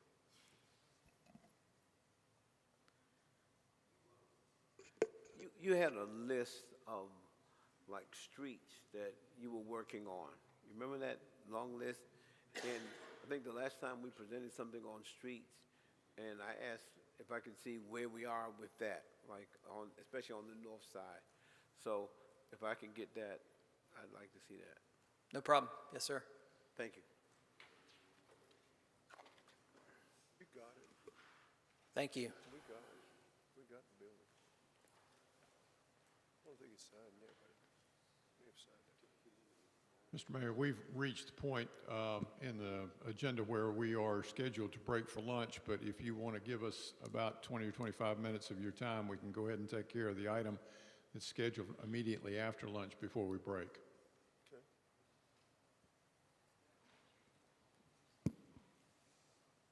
So you want to take a break? We're going to take a break at 12. Mary, you think you can do this at about 12? Yes. Okay, come on. It'll kind of wrap up the morning as well. So thank you again for your attention this morning as we've talked about our CIP. And what I'd like to do now is get some feedback and share with you staff's recommendation for the fiscal year 24 budget. We just went through the process this last fall of having staff submit projects for your next 5-year CIP. So typically in the 2024 '24 budget, you would have adopted another 5-year CIP. We reviewed and prioritized those, went through that process to really understand what the tax rate implication would be. We did come back to the manager, though, with a different recommendation. Staff would propose that we delay the development of the next multi-year plan for a couple of reasons. Number one, we really need to focus on maintenance projects in fiscal year '24. So really looking at those various buckets that we talked about today. And we really need to develop a long-term funding and capacity strategy for your consideration in the '25 budget associated with maintenance. So what we would propose is that we would delay the tax adjustment and the borrowing associated with the next CIP. This would also enable us to complete those other funded projects, for example, the transportation bond, the parks bond, and we can focus in those areas. And then we can spend the next year putting a strategy together on how long-term do we focus on maintenance. Because normally that's been in the same buckets as new projects, right, in the CIP, so they're competing, which is why we are probably not spending as much on maintenance as we need to, because we're building new or doing other things. And so we really want to develop a long-term strategy to address those. So as you saw today, there were a lot of large numbers, and so our current project budget is about $38.6 million. What we showed you today is what we know that is unfunded, and that's about $170.9 million. There's some challenges, though. In a perfect world, even if we had $170 million, we would need to manage expectations about what can and can't be completed based on staff resources, availability in the market, and those things. And so some of what we're thinking as we move forward to develop that strategy, we would need to balance staff workload with those demands. Look at the bidding market, which is slowly improving, but that is also something to consider. And again, I've mentioned developing that long-term funding strategy for maintenance. Some ways that we're doing better and we're working on mitigating these challenges. We do have a CIP team that meets regularly, and we're trying to do more cross-departmental coordination. We're being more flexible with our rehabilitation contracts, and you've seen some of that come through on your agendas. And we're completing condition assessments. And so as you heard today in our variety of departments, we're taking a look at our assets, and we're making sure in terms of maintenance, we're planning for the future. And then we're really trying to utilize a data-driven approach. So we're not being, as was mentioned, reactive, but being more proactive and understanding what that data says. And so when we think about our plan for, we would propose for fiscal year '24, and this is where we'd like some feedback from City Council, is that we will fund maintenance projects that can't be delayed. So what we will bring you back in March is a list of projects, those bucket projects, parks maintenance, building maintenance, and those things. And we would seek to fund them in the CIP in '24. We would delay the larger CIP, where we would do another 5 years until fiscal year '25. And so that would enable us to really develop that funding strategy, understand our capacity, and really make those plans. We would come back in March with those draft projects that would be a part of the '24 budget, and then some options for those unfunded projects that you saw early on associated with the bond, right? The gaps that we saw are those things that we need to take care of. And so, I personally like it, and I think it focuses our attention on the things that the citizens voted for, the bonds. And that's one of the things that we want to see finished. Some of us have served on the MPO, and we've heard the state's conditions of the roads and all the wish lists, but they never raised the funding to do those things. And unless we're going to raise a significant amount of funding through taxation, a lot of these wish list things that we have are not going to happen. I really want to be laser focused on those particular items. I applaud the staff and Tony for bringing us this recommendation. Obviously, all the needs that we have here are important, don't get me wrong. but the ones that the citizens voted on are the most important, and I'd like to see those things finished sooner rather than later. I think also that we're coming into an environment like we saw in 2007 and 8, when the market was so hot you couldn't get a contractor and you couldn't get bids. In 2008, the world changed, and we ended up getting contractors and a lot of bidders because people got hungry, and we're seeing the market slow down, especially in the real estate side of it. So I think we're going to find ourselves in a pretty good position on some of these projects that we've been bidding for quite some time to make some readjustments. It may take a little bit of time, but I think we're going to get there this year, sooner rather than later. So in my opinion, I think it's the right thing to do. With respect to that, and as we look at it in March on some of these projects that have significant overruns but are funded, but I think it was the transportation bond that had like a $9 million delta. I guess in March, will we be looking at how we project to fund that delta and move forward with those projects? Yes, sir, we'd bring back those recommendations about how we would address those gaps.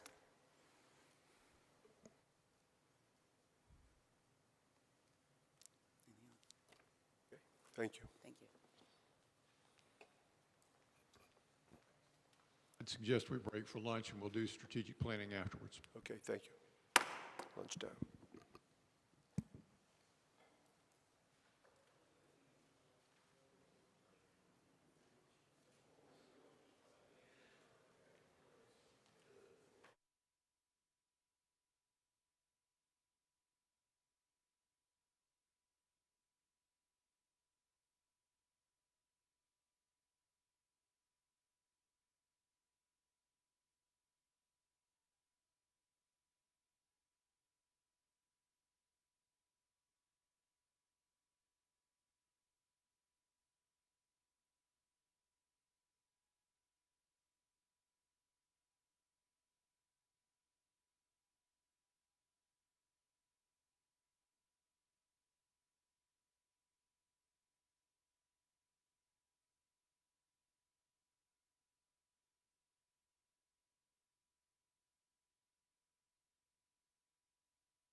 businesses here, and a common set of goals for all of us. The other thing that's missing from this slide that to me is important about strategic planning is it allows us to tell our story and hold ourselves accountable to the community and to those we serve. And so just as a reminder why we do this and go through this process every 5 years. So where are we now? So we last year entered into a contract with TransPro, who is going to assist us in rewriting the strategic plan. They conducted a community survey in the fall where they reached out to talk about the top issues with our residents. They conducted city council interviews, and they held employee focus groups. In the fall, we pulled together the EMT for a retreat, a 2-day retreat that we spent with TransPro, talking about our focus areas, our goals, and where we wanted to be over the next 5 years. So what were some of the results? What you see are the important areas of focus that were identified both through those interviews, through the survey, and through the EMT. And you can see there are affordable housing choices, streets, sidewalks, and bikeways, a sense of personal safety, planning and land use to manage growth, and diversity, equity, and inclusion. So based on this information, staff went back and working with TransPro, designed and are proposing several focus areas for council's consideration. Those 5 key focus areas are focused around the areas of affordable housing, economic growth, organizational excellence, safety, and transportation. And so I did give you a handout to make it a little easier to follow along than just on the slides.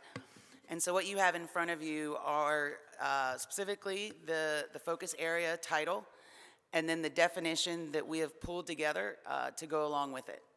And so we'll start with the first area, and it would be to build a thriving, inclusive, and affordable community of neighborhoods.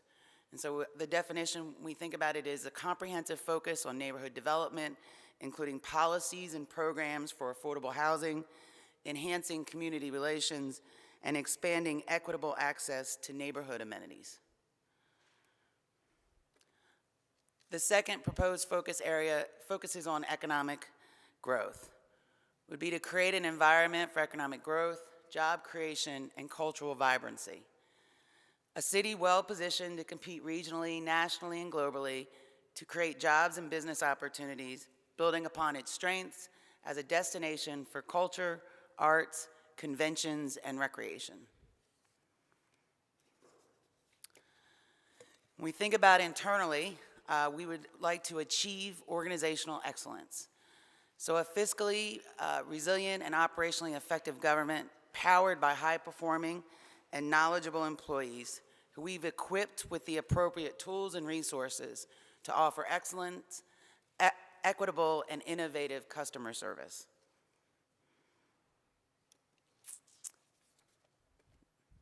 Doesn't like me today. Okay. Nope. So I'll keep going. You have it in front of you.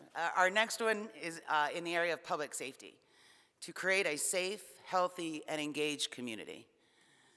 An inclusive approach to safety is essential to a growing community's quality of life, and this will be with a focus on prevention, readiness, intervention, enforcement, and support through collaborative partnerships and community engagement. And last, in the area of transportation, develop an efficient, accessible, and sustainable multimodal transportation network and city infrastructure. The city's diverse and growing population requires transportation options that reduce congestion, enhance interconnectivity, and improve the bike pedestrian experience. And so the city will continue to prioritize the building and maintenance of sustainable and resilient infrastructure. And so with that, we will take feedback from City Council today in terms of your thoughts, suggestions. Did we get it right? Did we get it wrong? And from there, we'll work with EMT and with staff to develop what we call community outcomes, which will be explicit statements that show the results that we expect to get. Under each of these focus areas, we'll develop strategies in terms of how we're going to implement those and where we're going to focus over the next 5 years. And then working with staff, we'll develop those specific action steps on how do we get there. And we'll continue to bring these items back to you for consideration, where we'll hopefully be able to adopt a strategic plan with the budget in time for July 1st. So with that, I'll gladly take questions, feedback. Well, I guess I'll start, but, you know, I think you've got it about right.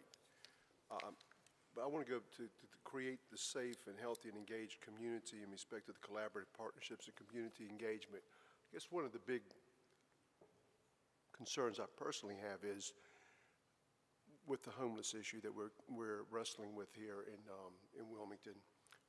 Like a lot of cities, we've seen a significant uptick in homelessness, especially in the aftermath of COVID and while COVID was happening. And the partnerships, the different partners that we currently engage with in respect to homeless issues, and the Good Shepherd Ministry and Katrina does a wonderful job, but all of the other organizations that fall under the umbrella, in evaluating them and talking with them and asking them in respect to, you know, some best practice methods. I know one of the big issues they always bring to us is they want more supportive housing, but that has to come with wraparound services. What are other things that we could do to maybe help in alleviating some of the issues that we're seeing here on the street? We know that, you know, since we have purchased the Salvation Army hopefully is going to be building a new state-of-the-art facility there off of MLK Parkway. Could we do anything to enhance and move that project much faster, because those things are desperately needed? But then evaluating all of the programming or all of the support of the programs that we're working with, the different partners that we have.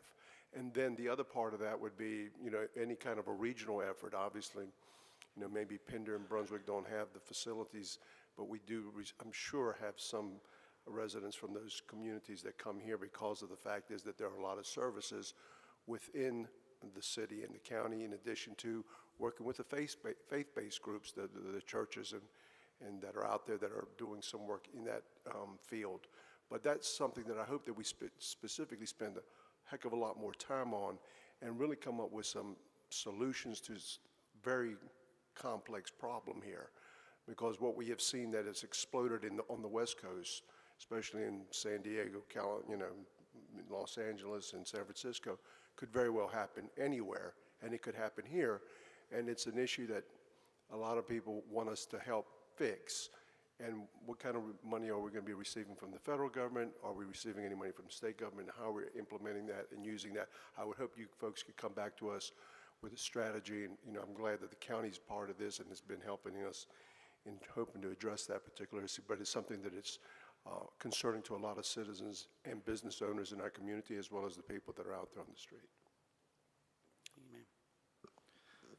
With regards to the first point, to build a thriving, inclusive, and affordable community and neighborhoods, it's maybe semantics, but words are important, or we wouldn't be doing a strategic plan made up of a bunch of words and kind of debating and discussing them. So the city doesn't build housing. You know, we incentivize and we hopefully kind of make it a good atmosphere conducive to the market that we have. So I'd recommend maybe just altering that language to that the city is a conduit to creating a thriving, inclusive, and affordable community of neighborhoods, rather than us building it, right? Mm-hmm. We can take a look at that.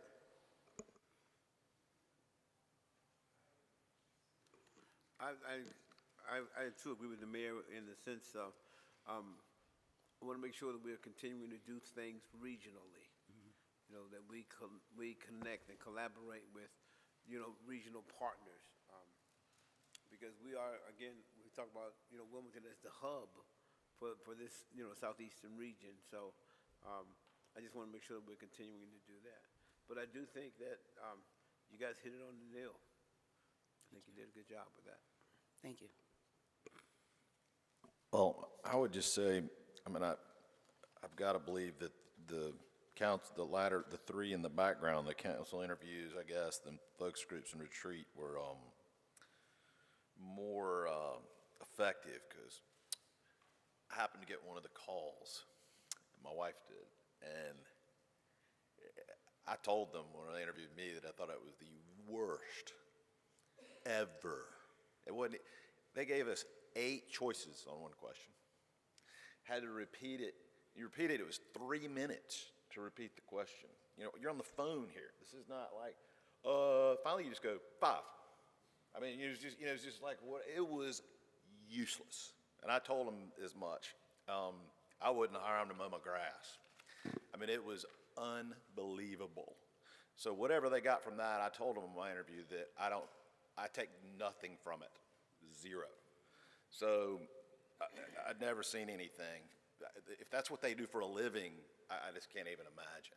I mean, somebody's attention span for that, I mean, there were like 10 questions. Are we done? I mean, it's been an hour. It was unbelievable. They thought when I was on the conference call with them that I'd hung up, but I hadn't yet. And they said, well, that was interesting.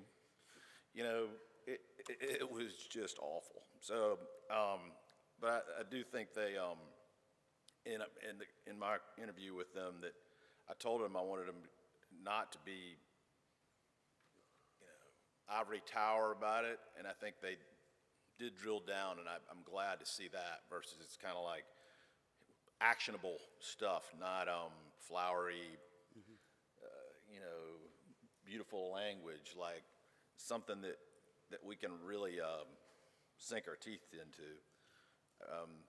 And I agree with Luke that first one, I agree with the premise. We just need to make sure I think there's some, I don't know of a better word right now, but we need to think about affordable. For some reason, you know, I don't know why, but that has it has connotations, and that's we need federal help for truly affordable housing. I know what you're saying, that people can pay for, but it's just again, it goes to semantics, and maybe that's in there, but I don't know that it needs to be the top line, we need a wordsmith or somebody to doctor on that. Just in the build and the affordable, and it's an adjective, and I know what you're trying to say. It's just something that our citizens can afford. But I don't want it to appear that because we just looked at all the needs we have now and all the expenses we have, you know, all the things we have to do. If we're going to start to say grace over affordable housing in place of the federal government, then you're looking at a whole different tax structure. So just that one needs a little massaging, but I like it.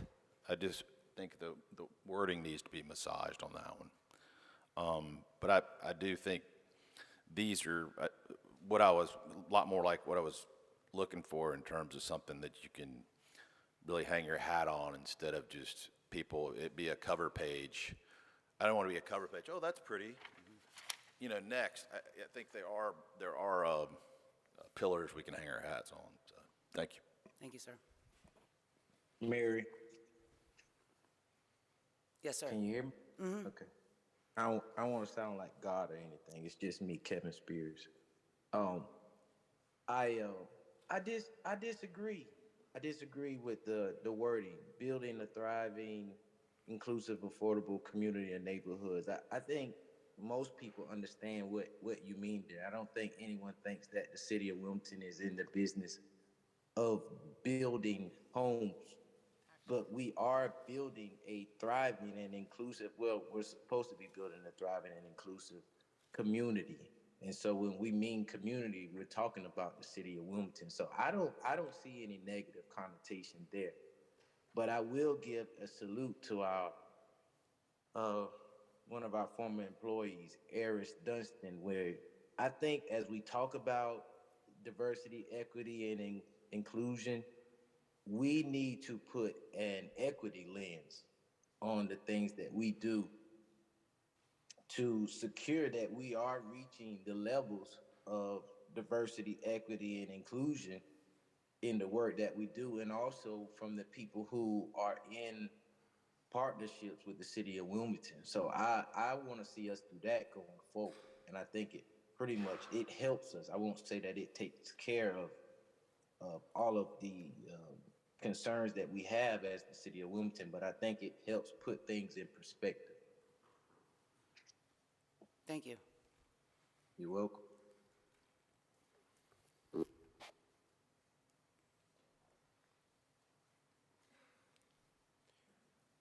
So how far do you want us, do you want us to drill deep into any of these, or just, do you think that the proposed strategies, what you're asking the council, are spot on? Yes, we were just looking for feedback whether we were in line in these focus areas, and then we will go back and put strategies to them, action steps, and bring back an update at one of our future work sessions again, where we provide more information as we develop the plan and feedback. Okay, go ahead. Isn't this something that we already do? I mean, if we aren't doing these things, shame on us. We are, sir. We are doing them, and what we're trying to do right now, though, is be intentional about it. How do we approach it now? Well, we are intentional, but I mean intentional about thinking strategically about, for example, the mayor talked about homelessness. And so I could imagine that being some sort of objective or strategy in the plan. And then from there, we would think about what are different ways than what we're doing now to address that. And it really gives us that focus in those areas long term, and then it also allows us to tell our story, because we put performance measures in there that we report on so that we're able to talk about how we're doing and what we're doing. And it's just more of a consolidated way to do it. And it really, because we ask council to approve it, gives us the direction to go work on these, in these areas. Well, I'm going to give just an example, something that has been a concern of mine, and I hope that the staff and Tony, you folks, start to really evaluating this. When we're funding nonprofits, and we do a lot of that, I would hope that the nonprofits that we're collaborating with and partnering with, when we're asking to put taxpayers' money there, that they are performing what we feel that they should be performing. I know you have matrix to determine whether we should even fund them or not, but to evaluate them, because in some cases, and I don't want to point them out right now, I feel like the nonprofits are telling us what to do instead of us saying what, you know, we're collaborating with you folks to help leverage taxpayers' dollars to help make an impact in our community. And if you're not doing it, instead of coming back and looking at council saying, what are you going to do? We need to be asking them, what are you doing to address some of the specific issues that, you know, our citizens are asking us about, as opposed to us taking it by ourselves and doing it on our own. And that's what I would like to see a little bit more focus on. I've had some discussions with some staff members in respect to some nonprofits we've worked on that seem to come back to us, and we've got some significant issues that I know some of these nonprofits are working on, and yet I don't see them, the outreach, or maybe I'm just not there day to day to see it, but I feel like they're not reaching out the way they should be reaching out or doing the things they should be doing. And when we do know that there's the possibility of enhancing or helping a nonprofit that may give us more capacity, like the food bank, where we have appropriated money to help enhance their capabilities, I would like to do partnerships and to negotiate with people and to work with people that are enhancing the capabilities and giving us the extra leverage that we need to address those specific issues, as opposed to them turning around and saying to us, well, you're not doing this or you're not doing that. That's not their job. Their job is to help us enhance, you know, what we're trying to achieve. And sometimes I feel like we've got the tail wagging the dog instead of the dog saying, hey, this is what we need. This is the organization that we've decided to partner with, and we expect results. And if we're not getting results from that specific organization, tell us why we're not getting those results, and then refocus our resources to another organization that possibly could. And I've got some concerns about some of the organizations that we partner with, thinking that they would have a much greater impact or broader impact than they have. And it doesn't sometimes end up that way. And then when we cut funding off from them, you know, they come to us and they say, well, you cut off our funding, and, you know, there's specific reasons why, but I think that we need to be very specific in that. The other part of it on transportation, we're not doing this by ourselves, and I do have some concerns, and I've shared this with Mike over the years, in the MPO. The city of Wilmington's got almost 120,000 people. We only have 2 votes on the MPO. We don't have a weighted decision-making process. We have, all the beach communities have 1 vote, and the city of Wilmington has 2 votes. And yet we're getting impacted by all the people that are coming into the city every single day, over 50,000 people that are using our roads, they're not paying for it. And yet when we have specific and serious transportation issues that we have to address, and we know what we have to do, we have others that don't have road systems that are going to be built or enhanced in their communities, telling us we don't think that that's the right thing to do. And I can think of a specific project right now that is being talked about at the MPO level. And I think that puts us at a significant disadvantage in transportation initiatives unless we're going to speak as a region on specific transportation issues like the bridge and other things that impact our community that we're not getting. And we need to start thinking at a much broader level or much more regional level on some of these issues, especially when it comes to transportation, so we can speak with one voice when we go to Raleigh instead of have all these little independent voices talking to Raleigh. And Raleigh says these people don't know what they're talking about, which hurts us. And I think we just need to have a much better strategic position as to how we move some of the issues of the city, because we're being impacted. And others are sitting on the peripheral looking at us saying, you fix it, but we don't want to help. We don't think that that's the right thing to do. Well, then you tell us what you think you ought to do. It's frustrating. I know several of you that have served on the MPO understand the significance of that. And it's unfortunate that's the way it was set up, and it'd be hard to change that.